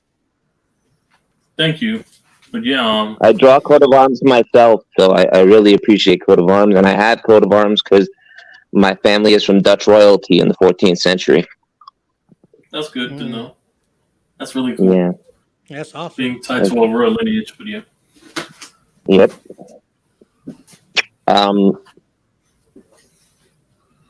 Do you have a Facebook or Twitter? Facebook or Twitter? I have a Twitter Yeah. and Instagram. You have a Twitter and Instagram? I tried finding you under YTC. I couldn't locate you. Do you go by another name? It's Mr. YTC 1999. It's the year I was born, so yeah, I go by that. Or you could just put it in the private chat and make it easy. Yeah, I'll go in the private chat. Yeah, Yeah. Good thinking, John. Thanks, Sanjay. Good suggestion. Yeah. So, I think it's what's the word I'm looking for? I think it's too. I think we're not in the season yet, so I think it's too hard to tell right now to make a decision like that. If that makes any sense. Yep. It is. But I'll just, throwing something out there to talk about. It just is a hot take. Yeah. Everything we talk about like right now is like really a guess. We don't really know. Nobody knows how it's gonna go. Yeah. Mm-hmm. Well, none of us have a crystal ball, It remains to be seen. Mm-hmm. Danny Gray might not even make the team. So, Yeah. Yeah. Anything's possible. Yeah. What about that one? But then he could be sniffing the field as the next man in league for a reason. So I know, because like we drafted that kid from Michigan, so we drafted Danny Gray last year. So those are two of the recent wide receivers we drafted, and we have a bunch of wide receivers that are going to go on the practice squad. I don't think Willie Snead and Conley, who are veterans, are going to be on the team. I think they're just there for the camp bodies because you need 90 players. yeah, right? So they're tryouts basically. 30 yeah, they're just camp bodies. 37 players are going to get cut. So that's going to be are some of the wide receivers going to get cut for sure? Juwan Jennings, is there's a reason why they call him third and Juwan or third and Jennings. That's a chain mover. He's a really good third down guy. So of course he's not going to be, but he's the third option as a receiver. Then they might have Ray McLeod as the number 4 guy, and maybe Danny Gray. They could keep Ronnie Bell or Ronnie Ball, whatever his name is, as the 6th receiver on the roster. So it's going to be very difficult for Danny Gray to get that opportunity. So now, are they going to interchange on third down situations? You'll have Danny Gray, and then the next third down, so is it going to be like that? So the breakout, basically, is he going to have a lot of receptions and a lot of yards, or is he just going to get catches and yards? That's the question as well. So it's very difficult. Again, I like Danny Gray. For those who remember, I was overhyping him. I had a profile picture for 3 months of Danny Gray. So he did. I can vouch for him on that. Yeah, he did.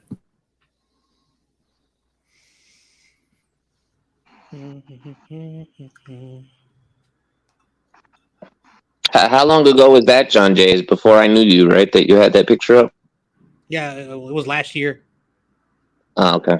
Around this time. Yeah, during the summer, yeah. He had it on my live stream I had for the draft. Yeah, he definitely had it on after they drafted him. Well, no, I believe it. I just thought that was... The YTC. Yeah. What player on your team will probably have a breakout year? What side of the ball? Offense, or it could be anybody? Offense. Offense? Hang on, who's gonna break out? Probably Waller or Saquon, one of the two. I think those are my two candidates because one's gonna benefit off the other getting attention. It's one of those two that are gonna break out. Because then they're going to start putting safeties on either Saquon on the backfield, or they're going to start putting safeties on Waller catching seams in the middle. It's one of the two that's going to get one of these other guys open. So, yeah, one of those two are going to break out. Yeah, that's my take. Um,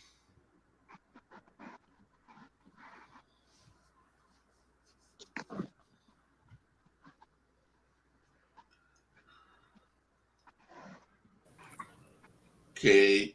But for your team, I would say Jawan Jennings for your team if we're talking for Niners. Just to get my outsider insight. Okay. David McNiner. Yo, How many quarterbacks are we gonna keep this year? quarterbacks. Yeah. Oh, three.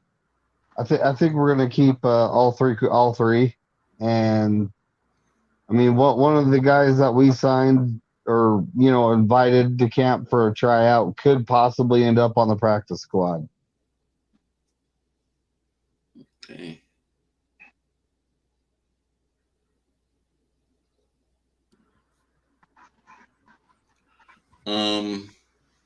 John Jay. So I think what's going to happen is they're going to have the three quarterbacks on the roster for the start of the year because Brock Purdy's going to be hurt, and even when he is cleared, they're going to ease him in slowly. So, but I personally think, in my opinion, and this might be my hard take, that if Brock Purdy, eventually is able to play this year, call me crazy. Either Sam Darnold or Trey Lance, one of them is going to go to the practice squad, and then when the season, like around week 6, week 7, we'll carry two quarterbacks. So, piggybacking from the quarterback question, that's my heart. That's my serious hard take, because if Kyle is telling the truth, and everyone says he is, that we will only be able to keep two quarterbacks on the roster.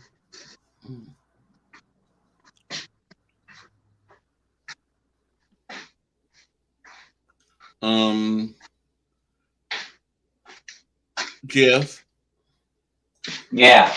how many quarterbacks you think the 49ers gonna keep this season? I'm with John Jay on this. I think just the two quarterbacks.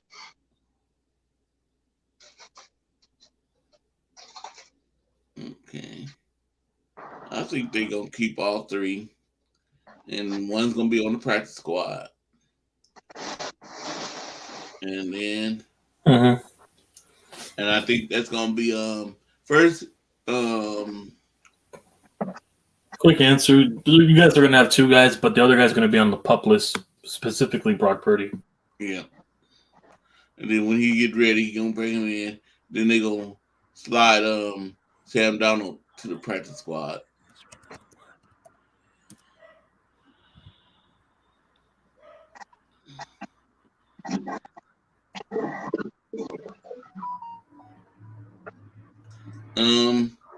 How many running backs do y'all think gonna stay?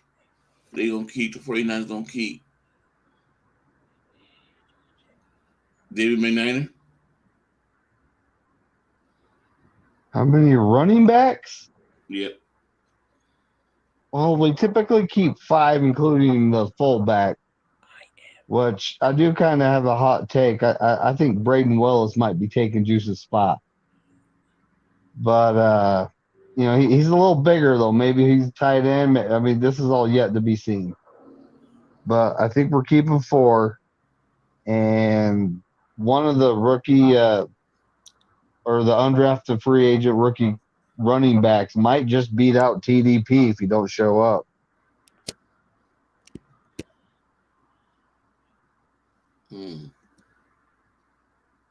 John Jay?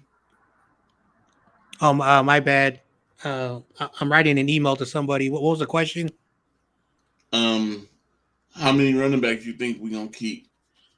Oh man, I don't know. That's a really, really good question, because there's a lot of question marks. Like, besides Christian McCaffrey,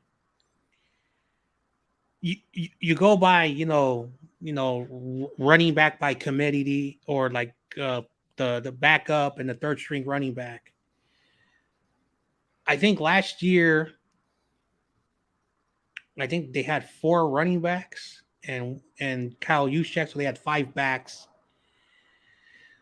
The question for me is like, Elijah Mitchell, like, is he going to stay healthy? Because his rookie year, he missed like 5 games.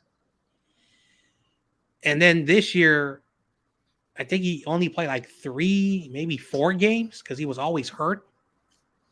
So that's a good question mark. Then you got Jordan Mason, who I think could be that other running back. Okay.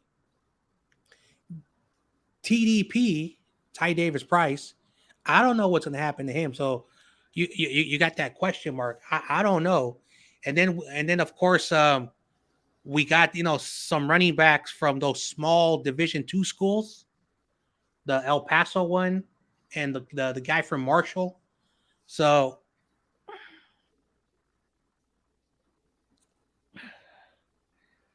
if Mitchell's healthy, we'll probably have McCaffrey, Mitchell, Jordan Mason, and one of the rookies who will probably stand out, and TDP is the odd man out. So I don't know, Corey. I'll be complete. I don't know. Yeah. Okay. Jeff.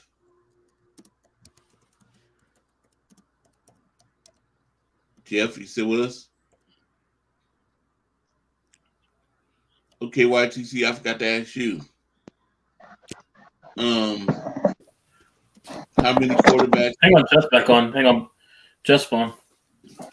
Let him go Hello? through now. Hello, Jeff? Jeff's back. Yeah, can you hear me? Yeah, we hear you. You Okay. can ask him his question. Thank you, YTC. How many No problem. running backs do you think we're going to keep?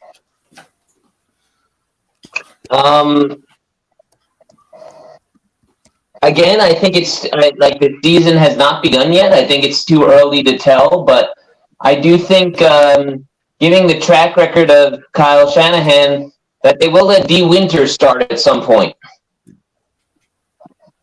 That's all I have to say on that.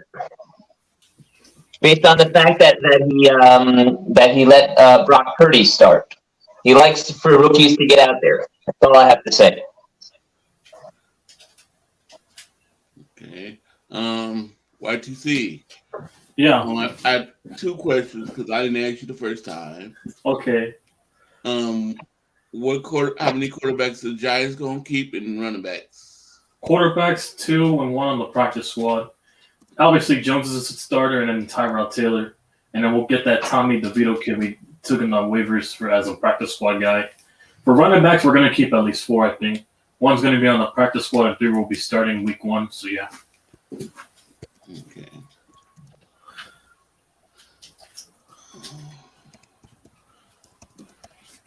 Okay. David Mayniner. Wide receivers.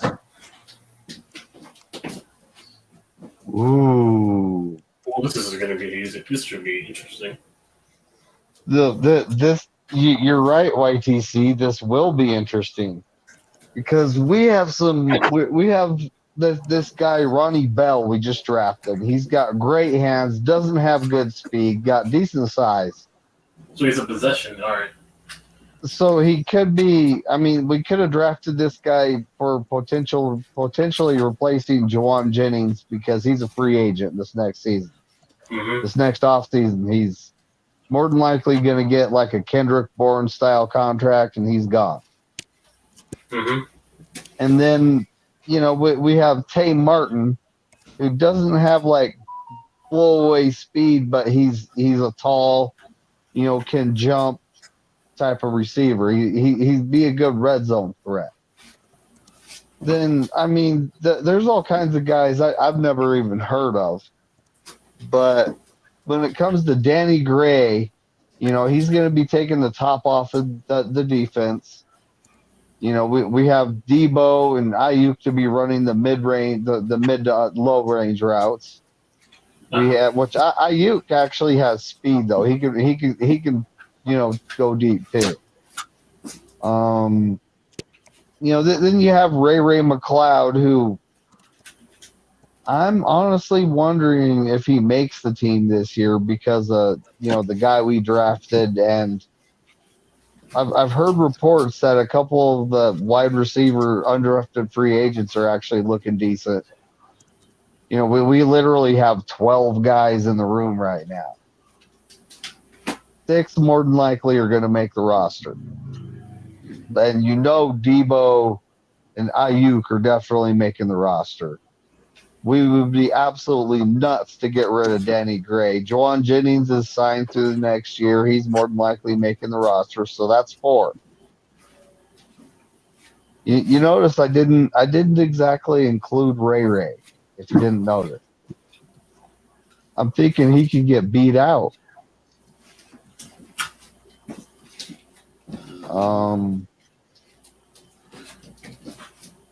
But yeah, it ought to be an interesting competition moving forward. I only have 4 locks and that leaves 2 positions for 8 guys to fight out. So this ought to actually be pretty good. John Jay. Yep. What you think? What wide receivers might make the team? Okay, so right now I think we got like 12 or 13 players on the wide receivers. So besides Brandon Ayuk and Debo Samuel, they're not going nowhere. Juwan Jennings, they re-signed him, so he's the number 3 guy. So then you have Ray McLeod, who I think he's just there for for kickoffs and returns and punts. So I don't think it will be listed as a wide receiver. He'll probably get some snaps like he did last year when he ran that 70-something yard touchdown. Then you got Danny Gray. I think he's going to make the team. And then when you look at everybody else, you got Ty Martin, wide receiver. I don't think we're going to like Conley and Willie Snead. I think they're just there for camp bodies. We just signed some players from the USFL and XFL. I think they're just camp bodies. So there's a possibility that it could be Debo, Ayuk, Jennings, Gray, McLeod will be there as a special teams guy who will probably be also on wide receivers. I think I said Danny Gray already. And we might keep one more. So that's just my thoughts. John Jay, who did we sign? For the wide receivers? No, you said from the XFL and something else. I caught a little bit of that, but who did we sign from there? So we signed someone named Pearson. Oh, Ja'Cory Pearson, that receiver? From Seattle. And then Dragons, yeah. And then we brought in this kid really from Pearson. A Division III school in South Carolina who also was with the USFL, but last year. Okay. So I don't know his name, but we brought those guys in. But yeah, the Pearson guy is going to be nice for you guys. He looked really good in that game. In that now, I was watching Larry Krueger. He puts these 10-minute informed videos, and he was talking about you cannot sleep on Pearson. What he's been doing on 49ers rookie camp, this guy could be that slot receiver the Niners have been looking for a while because I think he's 5'9". He's ideal for a slot receiver, yeah. So if that's what they've been saying about him, that they brought him in like less than 2 weeks ago, and he's having a good rookie camp, that's always a positive because again, like David McNiner says, like every position should be up for grabs. Every position, no matter where you're drafted, whatever, you got to earn that roster spot. So if he's doing a good job, someone could lose their job if this guy Pearson is, what they've been saying. But again, it's just mini rookie camp, just like Luther. He's been doing good. Let's see how he does against the veterans. Preseason. And also preseason, Okay, Jeff.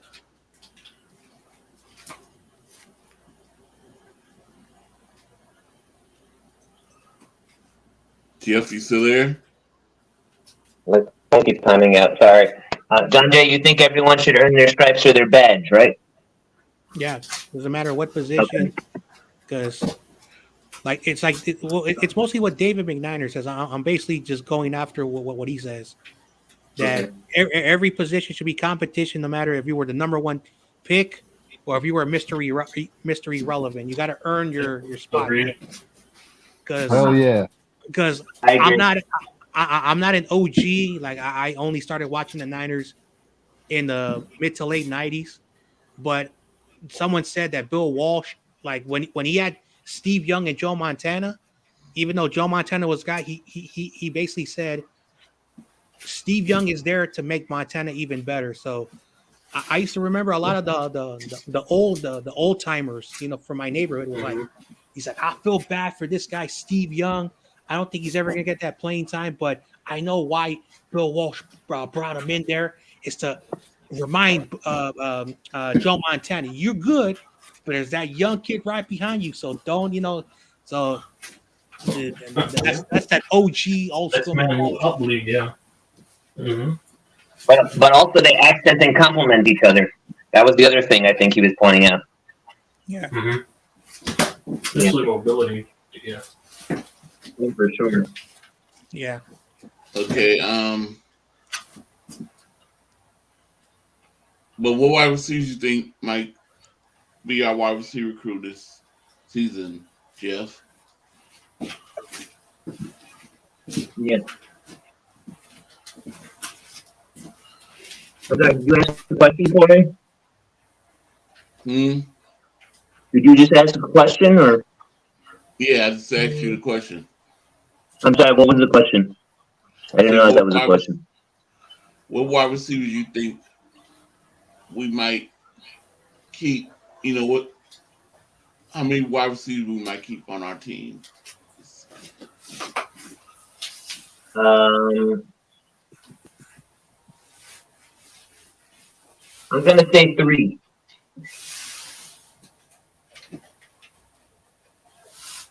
3? Yeah. Okay. We mostly these keep 5, but 3, okay. Well, when I say 3, I mean 3 and 2 sitting on the bench, so 5 altogether. Okay. Yeah. Right. Yeah, that's what I mean. That's what I mean.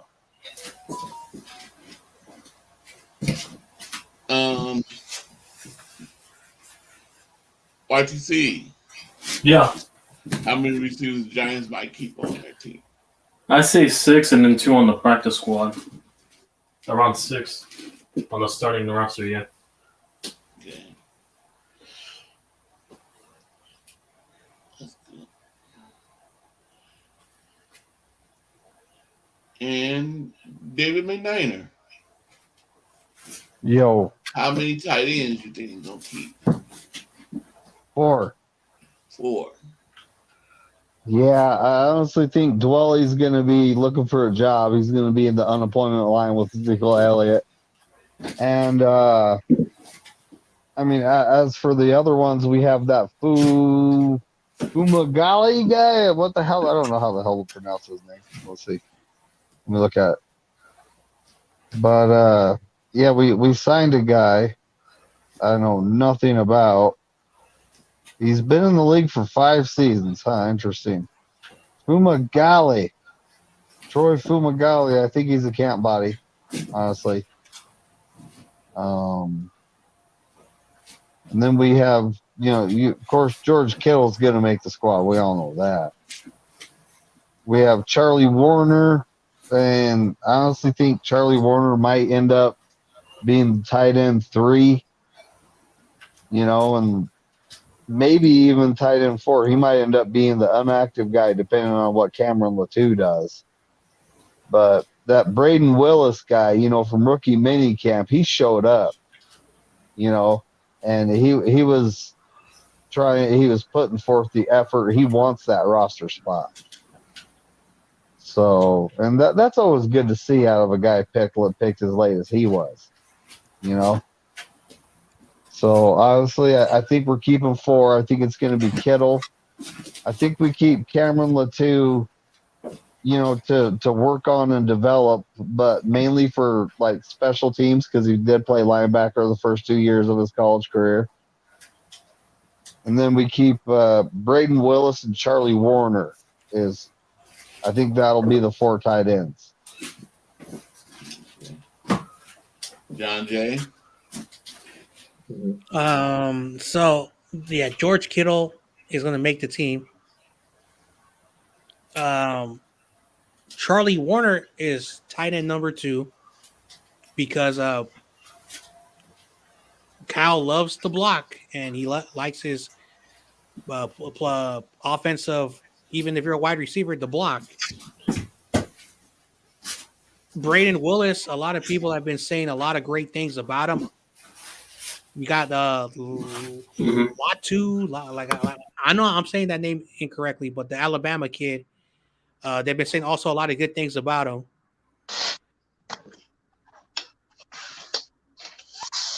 Ross Dwelly could be a camp casualty, or he could lose his spot to one of the rookies, and he could be a practice squad player.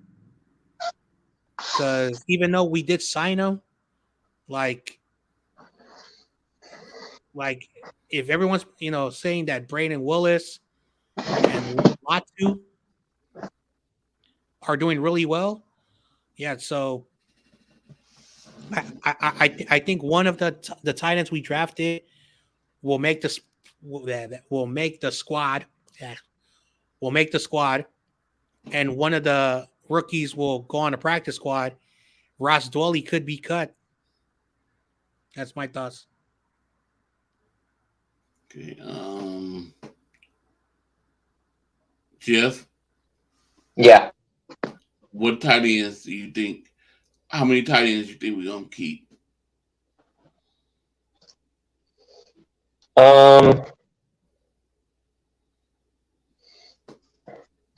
Again, with tight ends, it's another very tough position. I think it's too early in the season to tell.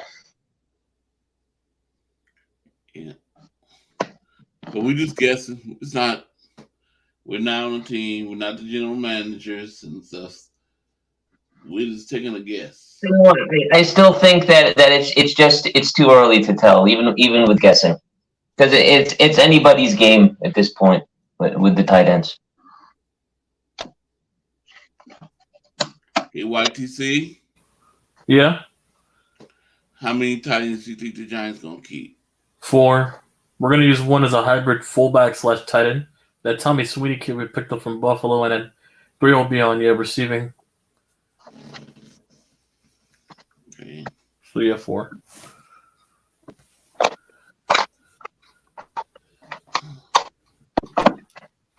Okay.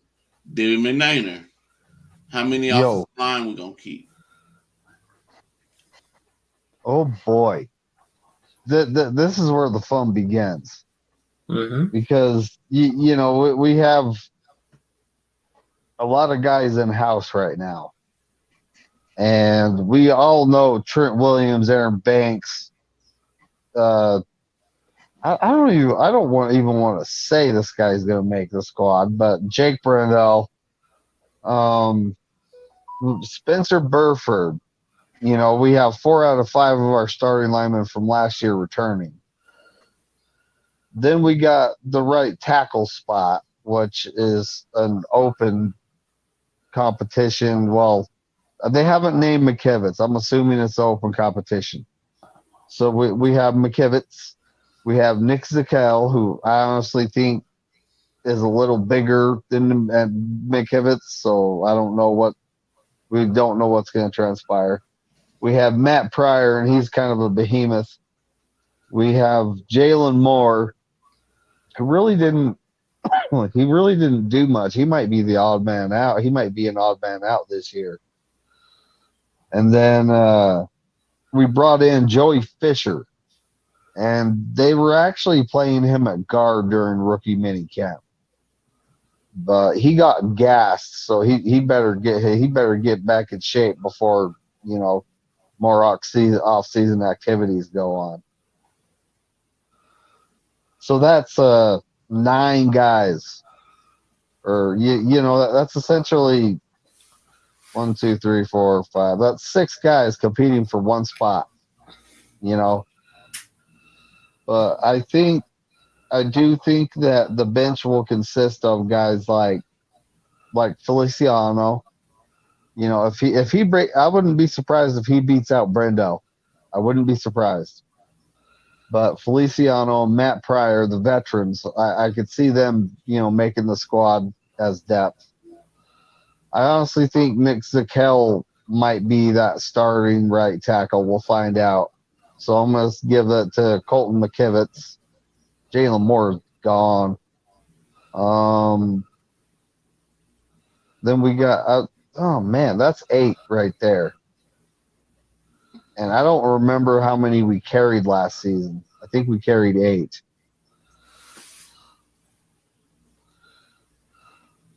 Because we had Brunskill, the Swiss Army knife. David Bear Green. So 8. 8. What do you think, John Jay?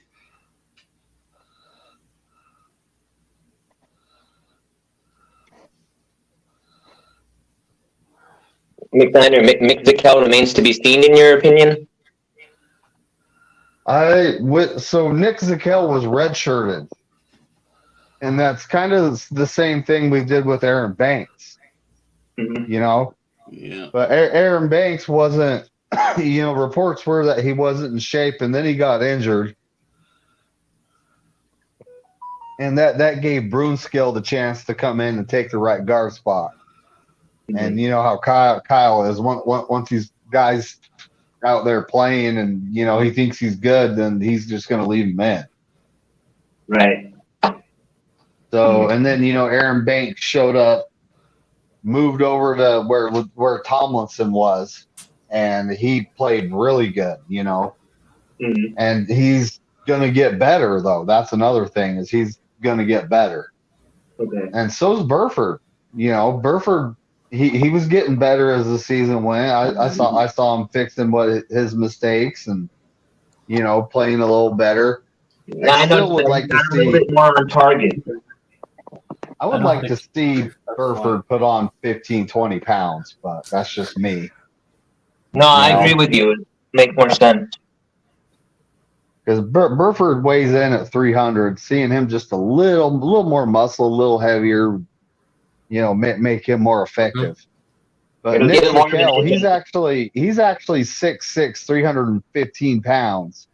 Mm-hmm. And has the wingspan to play tackles. So that's why I'm thinking he might be the guy. I agree with you. I think that it'll give him more of an edge if he has the extra pounds.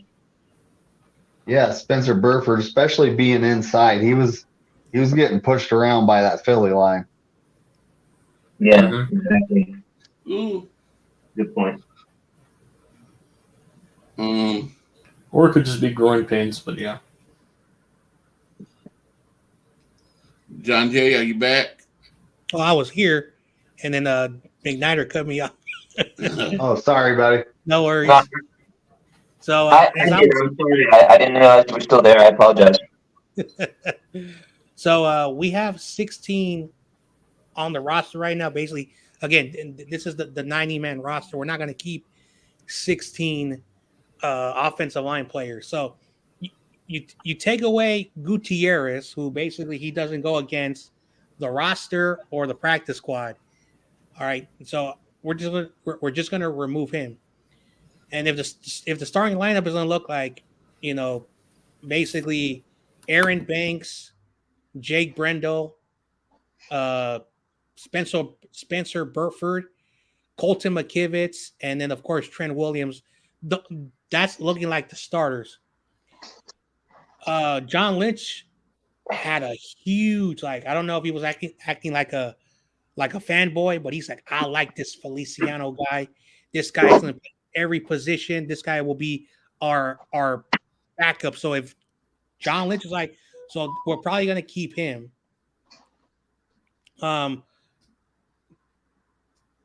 Nick Zakale, I think he was also saying that Zakale can also be another guy who can also play 5 different positions. So if you have 2 players who could play 5 different positions, Zakale and Feliciano, so that makes 7. Okay. And then the question is going to be, Jalen Moore, can he take that next step? We got that kid from Hawaii. We got someone named Corey Luciano. We got someone named Keith, Ismail. I think Jason Poe will be elevated, so I think that's another roster spot. So, like David McNiner says, we could have 8, maybe 9 guys.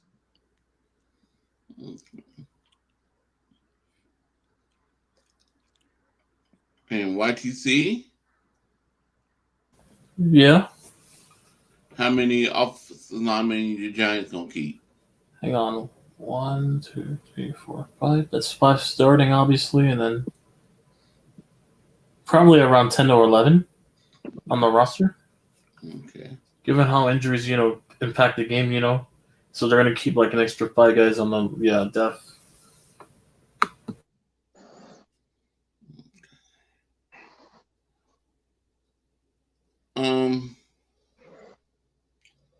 Okay. John Jay, would you say that Nick Zakale and would you say that he would be considered a chameleon, that he can play all those positions?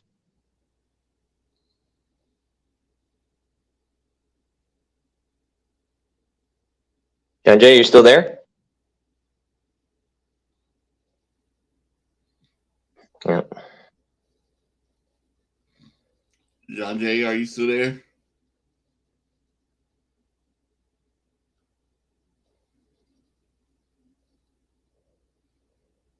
I don't know.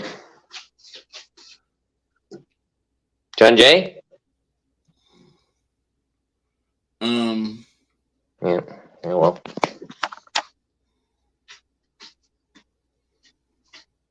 Okay. Alrighty, good. Tomorrow. My bad. I'm sorry. Oh, Corey, he's back. John Jay, would you say that Nick Zakale could be a chameleon and play all positions? Yeah. So John Lynch, after the draft, he was talking about before the draft. Someone asked him about Nick Zakale, and he was saying this guy is really, really good. Even though he's an offensive line, he's one of these players who can move around. And he says that if he needs to play center, and if he can play guard, if he can play tackle, he's showed the coaching staff that he's willing to play whatever position Kyle needs. And so if he was like really serious about that statement, and you got this Feliciano, who apparently I found out can also play all 5 positions, that's always really, really good. So Swiss Army knife, yeah. So that's one of the things that I like when you can play like different positions. So say like you're a wide receiver, yeah. but you also can run the football. It's always good to have those attributes. So it's not a bad thing to have like a second like a secondary position that can really excel. Yeah. Yeah, because when I played sports, I don't know how it is now. When I played baseball, they taught you how to play every position. I played catcher, I played infield, outfield, I played some pitcher. So it's always good, but then you learn and then you figure out where you're really good at. So it's always good to have a player like that can step up anytime. Mhm. I my noticed. brother. Yep. Sorry. I know my brother. He only visited on the baseball field he can play was back catcher. The coach wouldn't let him back catch. He asked coach, please get back catch. Coach said, no, I need you out there. I need you on first base or second base or shortstop or third base. I can't have you as a back catcher. You're too good for a back catcher. My brother wanted to play back catcher so much. He's like, please coach, let me play back catcher. I just want to see how I play back catcher. I want to play back catcher. No, you're too good for that.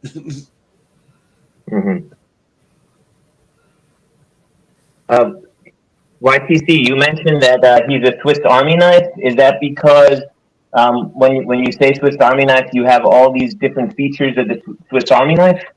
An interesting analogy. That's the equivalent it's the equivalent to a Swiss Army knife. It's multiple uses for it. Yeah, multi-purpose stuff. Yeah. I mean, it's like with quarterbacks being, having abilities to run. Those dual threat quarterbacks you see with Josh Allen, Kyler Murray, Daniel Jones, Josh Allen, and Jalen Hurts. That ability to, be an extension of the run game. That's also a second ability that's nice to have. Just like you guys have with Debo as well in the receiver position. You can play running back when you have all these receivers that can play multiple positions, like a Cordell Patterson type. Yeah. Definitely, that's what a Swiss Army knife is at any position. It also applies to defense too, especially I've never heard that analogy before. I like it. Especially for middle linebackers, because I've seen that guy from Arizona. He played for the Cardinals, Isaiah Simmons. That guy can play safety and middle linebacker and outside. And the same with these with the Cowboys when Michael Parsons playing pass rusher and linebacker or middle. So yeah, that's that analogy. In today's NFL, so yeah. I like that analogy though, YTC. Good one.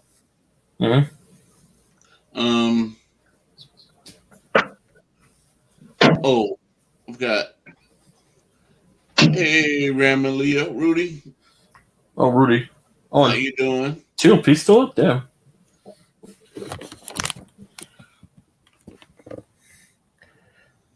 Shout out to Rudy.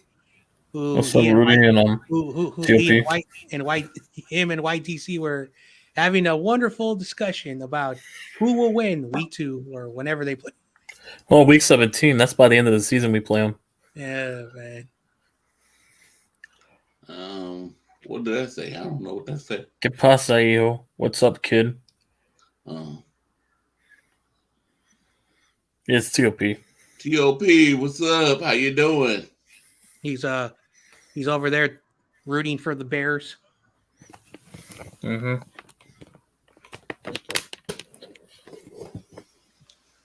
Oh man. Mm-hmm.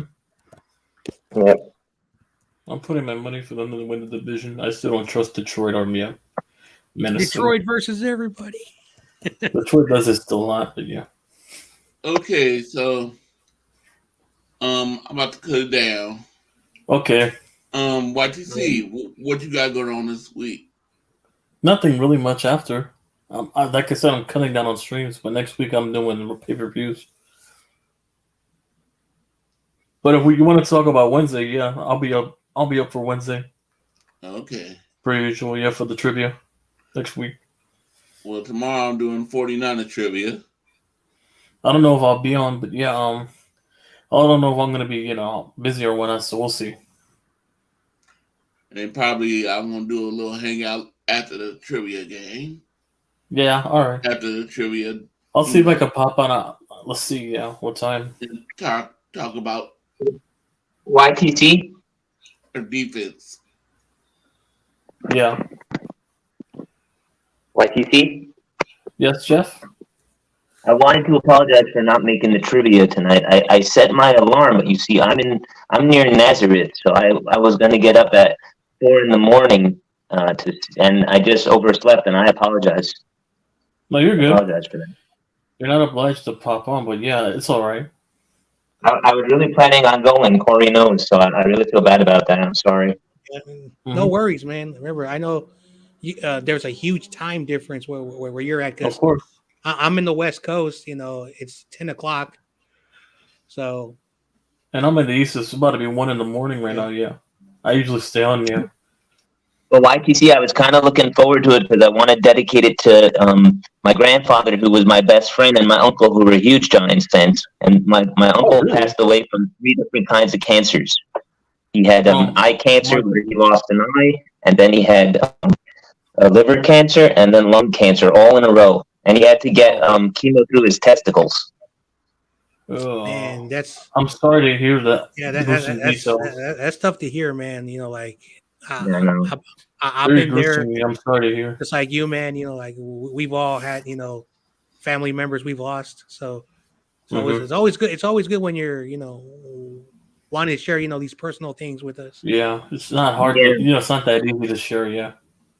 Yeah, and one thing also, YTC, I've always been a big fan of Phil Simms, so I think I'm going to write a rap about that, and I'm going to put that part on when I go on to the show next time for the and dedicate it to my grandfather and my uncle, and to you as well. Yeah. Yeah, I've always loved Phil Simms, regardless. He's an amazing quarterback. Mm-hmm. And Terrell Owens also. Two of my favorites. Terrell Owens. I know, he used to play for them. Yeah, he used to play for you guys. He's been all over the league, yeah. Yeah, he has, yeah. Now he's a chameleon. Anyway. T.O., yeah. Yeah. Okay, John Jay. Yep. You have any plans? So, I got some good news, some breaking news. Okay. Jade, the Vikings fan, she just got back to me. She's been crazy busy. She's in Minnesota. Of course. And we're going to work on a project in June. So we're going to be communicating back and forth. So that's, big, news to hear. But I'm taking this week off because I'm working. I'm not going to do any more like late hangouts. I'll pop in. And then like maybe 10:15, 10:30, I gotta go, so I won't be able to do those late hangouts because again I'm working again. So for the first time in like almost 4 years, I got me a job. So I've been missing everybody's stuff, but I got a new schedule, which I'm gonna let you guys know. So on Fridays, I'm gonna do a 49ers recap of all the news that happened that week. So I got the Friday recap show. Saturday, I'm going to do a question and answer where the fans will leave questions and I answer it. And then on Monday at 6:30, I'm going to do a call-in show. It's not going to be long. People can call in. You can also do a hangout, have some people talk for about maybe 90 minutes at the most. So that's what I'm doing. But I'm not really uploading any more streams. I'm not doing a lot of stuff anymore. Basically, YouTube is now a hobby because again, agreed. That's what I'm doing. So that's what's going on in my channel now. So some good news, and then of course my new schedule. So that's what's going on. And Corey, again, thanks for having me on. Well, David Meniner.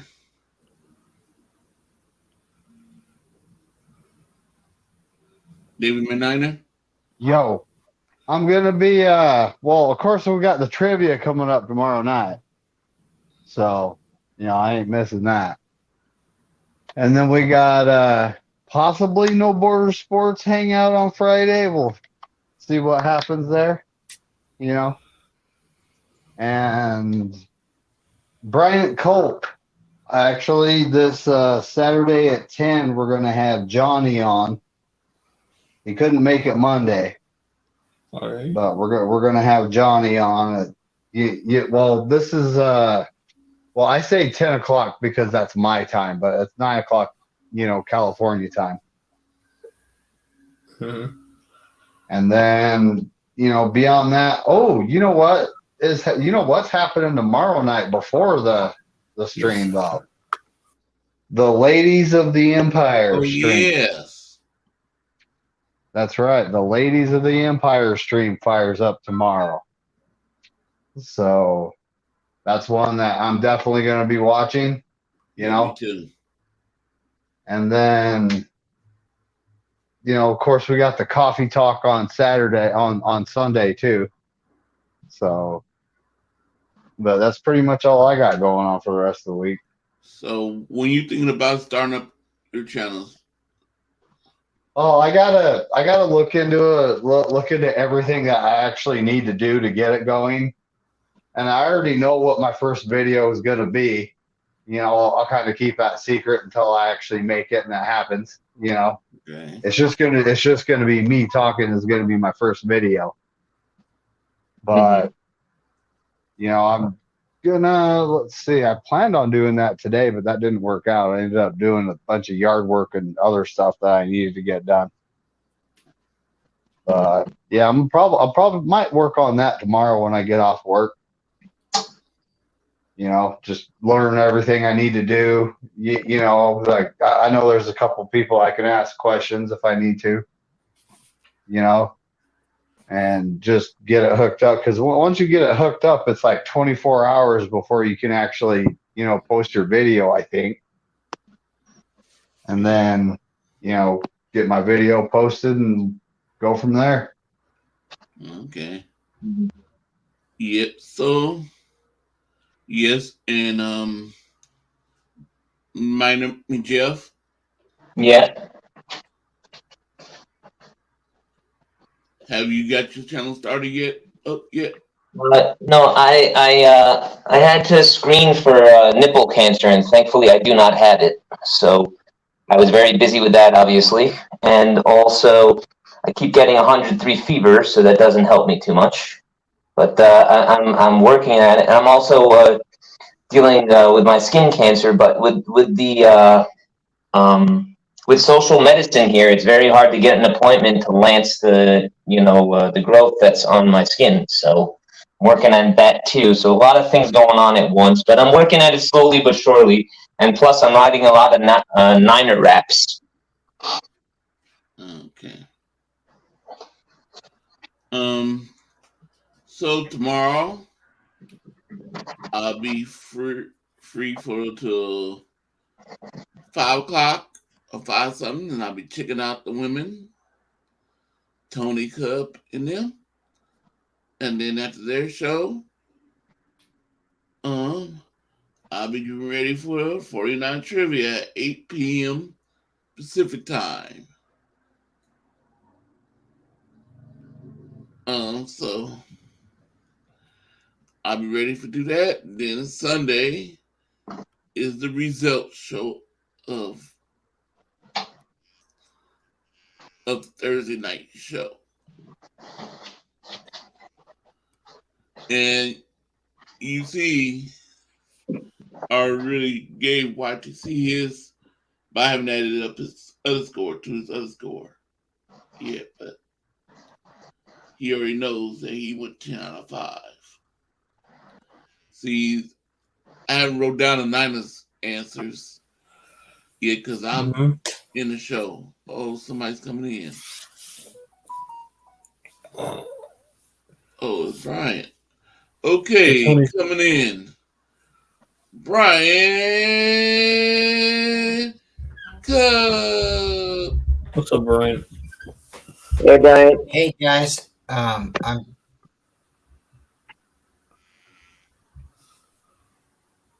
Brian, can you hear me? Am I still there? Did you guys hear me? Yeah. Yeah. Yep. You're going in and out, I guess, because you say something. Yeah, it sounds a little bit staticky. Yeah. Can you But hear me anyways, my now? computer's about to die. You guys have a good night.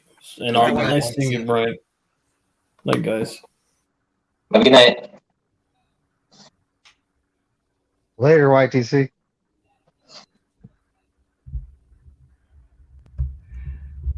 So how do I sound now, guys? Sound good. Much better. Much better. I don't know. I'm trying to test this all out. I got like 3 different mics, so now I'm trying to see which one sounds best. This one I actually have earbuds in, so I don't know if I like that or not. Gotcha. I hear you. I hear you without any cracking and popping though. Yeah, Mhm. we hear you 100%. Yeah, Cool. crystal clear now.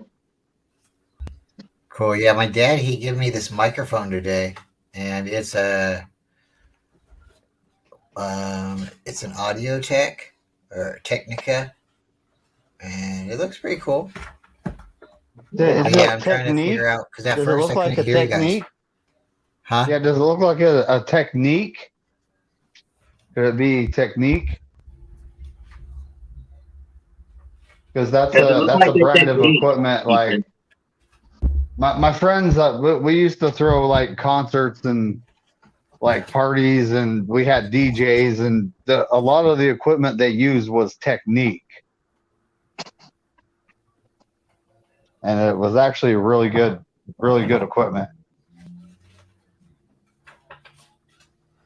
So yeah, he gave that to me today, and I'm just trying to see if it works because at first I couldn't hear you guys when I plugged it in, and I was like, I couldn't hear anything on YouTube or anything. So then Lily, she's smart, and she's like, Dad, you need to plug earbuds into it. So hope you guys can hear me pretty good.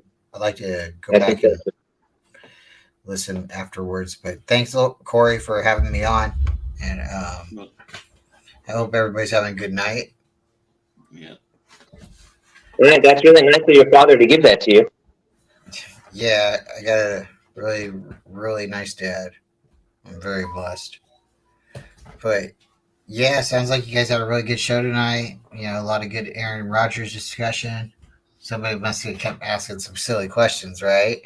And yeah, I mean, looks like we have a really, really tough season coming up because of some of the games that we don't get to rest for. But I wouldn't take it any other way. I think the Niners can rise above it. I'm going to So stick with my prediction 15-2. I think there might be 1 or 2 games that we think we're a little overconfident and we lose to. So yep. So, go ahead, Sanjay. What was I gonna say? I actually forgot what I was gonna say. I'm sorry, Corey. Go ahead. So, Brian, plug in your wife's show tomorrow. Okay, well, thank you very much. Tony, tomorrow at 5:15 p.m., she will be going live with a group of girls that are what we like to call the ladies of the empire. And it's going to be Niner Jess. It'll be Dina Harvey, Peachy Crystal Peachy Brown. Sometimes I get confused because she goes by Crystal, but she's a part of the Wayne Breezy and the Nothing But Niners crew. We will also be having Gina repping the Bay coming on, and it's just going to be an awesome group of girls. There's going to be 5 of the girls. So yeah, Tony, Gina. We're going to have Dina, Jess. We're going to have Beck, it's gonna be a peachy. It's gonna be super great. So Bex isn't gonna be able to make this show, so she might be able to make the next show. So there's usually gonna be like 6 girls on the panel, and sometimes there might not be somebody who could make it. So they might have like a revolving door where somebody might pop in. So kind of like how me and David have our show where we can somebody might randomly pop in, or maybe they'll be scheduled and they show up. But yeah, it's gonna be a really good show, and I hope everybody tunes in because Crystal, Peachy Brown, she's gonna be starting her own YouTube channel. Dina has her own YouTube channel. Niner Jess from the East Coast Red and Gold, and Bex, they have their own channel. And Dina Harvey, you guys know her from here, so it's gonna be an awesome show. Tony's gonna have some questions, and I'm sure everyone else will. And the first show will probably be more of like an intro, getting to know the ladies, and then from there, it hopefully will get like I don't know, catch fire and just go from there. But I'm really excited for it. So hope you guys all can tune in tomorrow, even if you don't make the whole show, but tune in. Mhm. It's supposed to be 5:15 p.m. And I believe they'll go about an hour. They might go a little longer. Those girls. So Uh-oh. Brian, you ready me to correct you? sure. We gotta call them ladies and not girls. Oh, I am so ladies. yes. I was messing with you. No, you are 100% right. Because after I said it, I was like, oh, I just called them girls. No, they are the ladies of the Empire, and I gotta Yeah. say their names the right way. So Oh, now I thank you. remember. Now I remember what I was going to say. So, shout out to the Copes. One thing that I've been trying to do, and I've failed 100%, was to incorporate more of the wonderful ladies. Because I was having this conversation with Jade, who I'm going to have on in June, that like even the ladies know their football. Let's not be like something I heard. I don't want to say it because it was kind of mean, but women know their sports, and let's give the women the props that they know their sports. I wanted to say that. Yeah. That's right. Yeah. Okay, and Brian, what you doing this week? I'll be coming on tomorrow after Tony's show to talk to you guys. And then we have reached out to Ryan. He said he was going to be doing his Friday show. So if something happens and Ryan doesn't do a Friday show, me and David will, light the bat signal, and we will, come together and try to figure something out quick. And that'll be something moving forward. Because like last Friday, I think we could have had like some fun, but I didn't know what was going on with Ryan. But it was a very good basketball game, nevertheless, and I had a lot of fun, watching that. But tomorrow we'll be here with you, and then Friday it should be with Ryan. So hopefully Ryan has a good show on Friday, and we have a good turnout. And again, we're trying to do more of stuff like Saturday Night Live stuff that's kind of still sports related. So I think we got a lot of fun that can happen. So hope you guys all can tune in, call in, join in, because it's a lot of fun. Okay. All right. Well, thank you, Corey, for letting me jump on. You're welcome. I can't hear you as well, but I hope you guys can hear me better. So that's the most important thing. Uh-oh. So you can't hear me? I can hear you very low pitch. So I don't know if there's a setting that I can do, but I can talk about that later. I can try to figure it out. But as long as you guys aren't hearing the popping, that's most important, because I'll figure out the volume. Is it just me, or John Jay say something? No, it's everybody. So I think it's something that's on my end. I think it's on my end. I don't know if it's my headphones or if I don't know if I can replug in and plug in later, but I think I'll probably try to figure it out later with Tony. Okay. If you can't figure it out, maybe your daughter can help you, since she helped you with the headphones. Very smart. Oh, she's actually here right now. There you go. Hey, my daughter's my IT person too. So, There you go. Yeah, I don't think it's my volume. I think there's something else. I think it's maybe my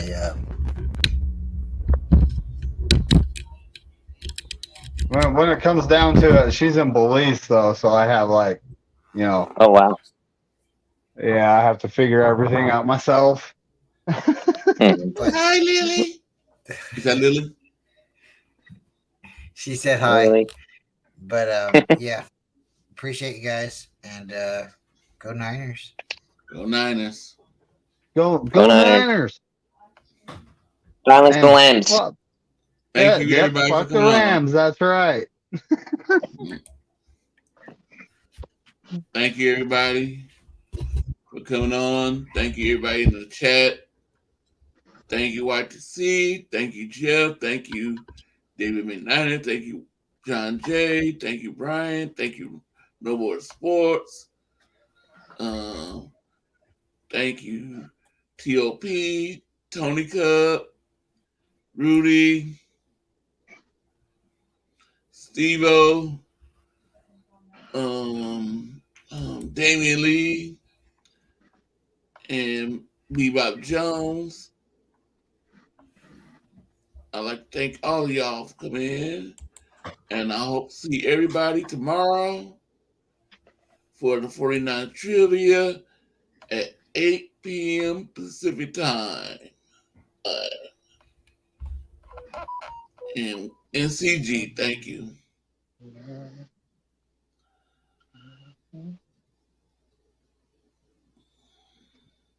Tomorrow is the 49ers Trivia. All right.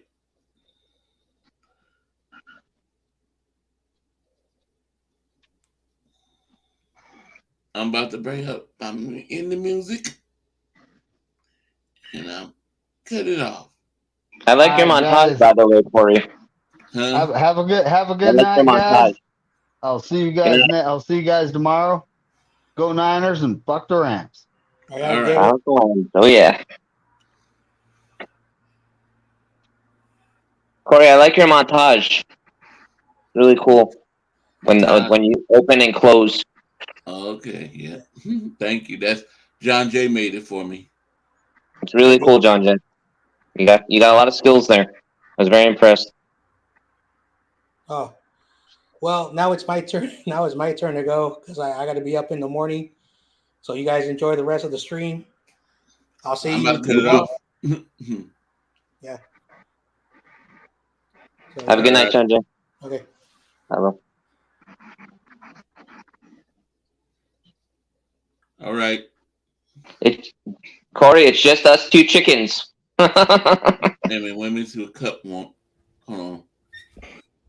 Hello. Hey, Brian. Did you fix it? I'm hoping I did. So if I did, can you guys hear me? I can Yeah. hear you. MICKEYMOUS. USC.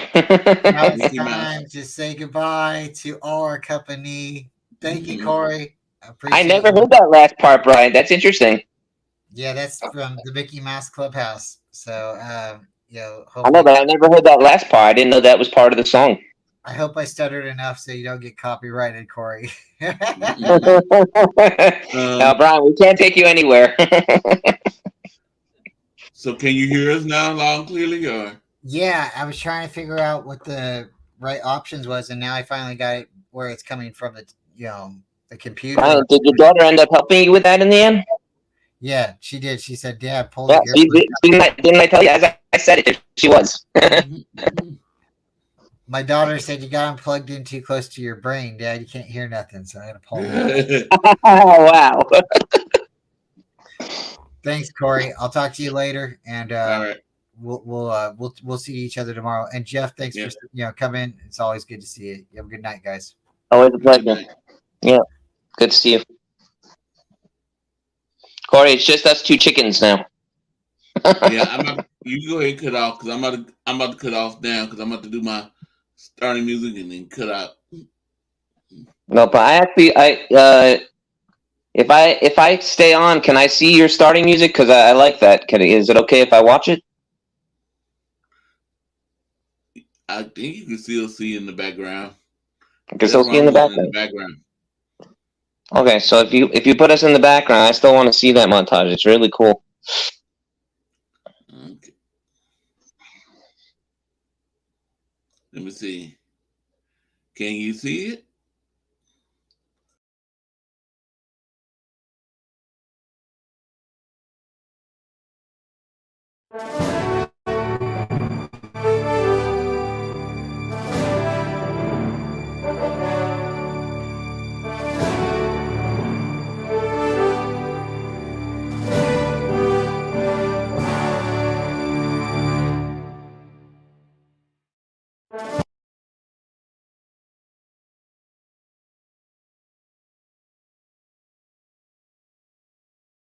Bye.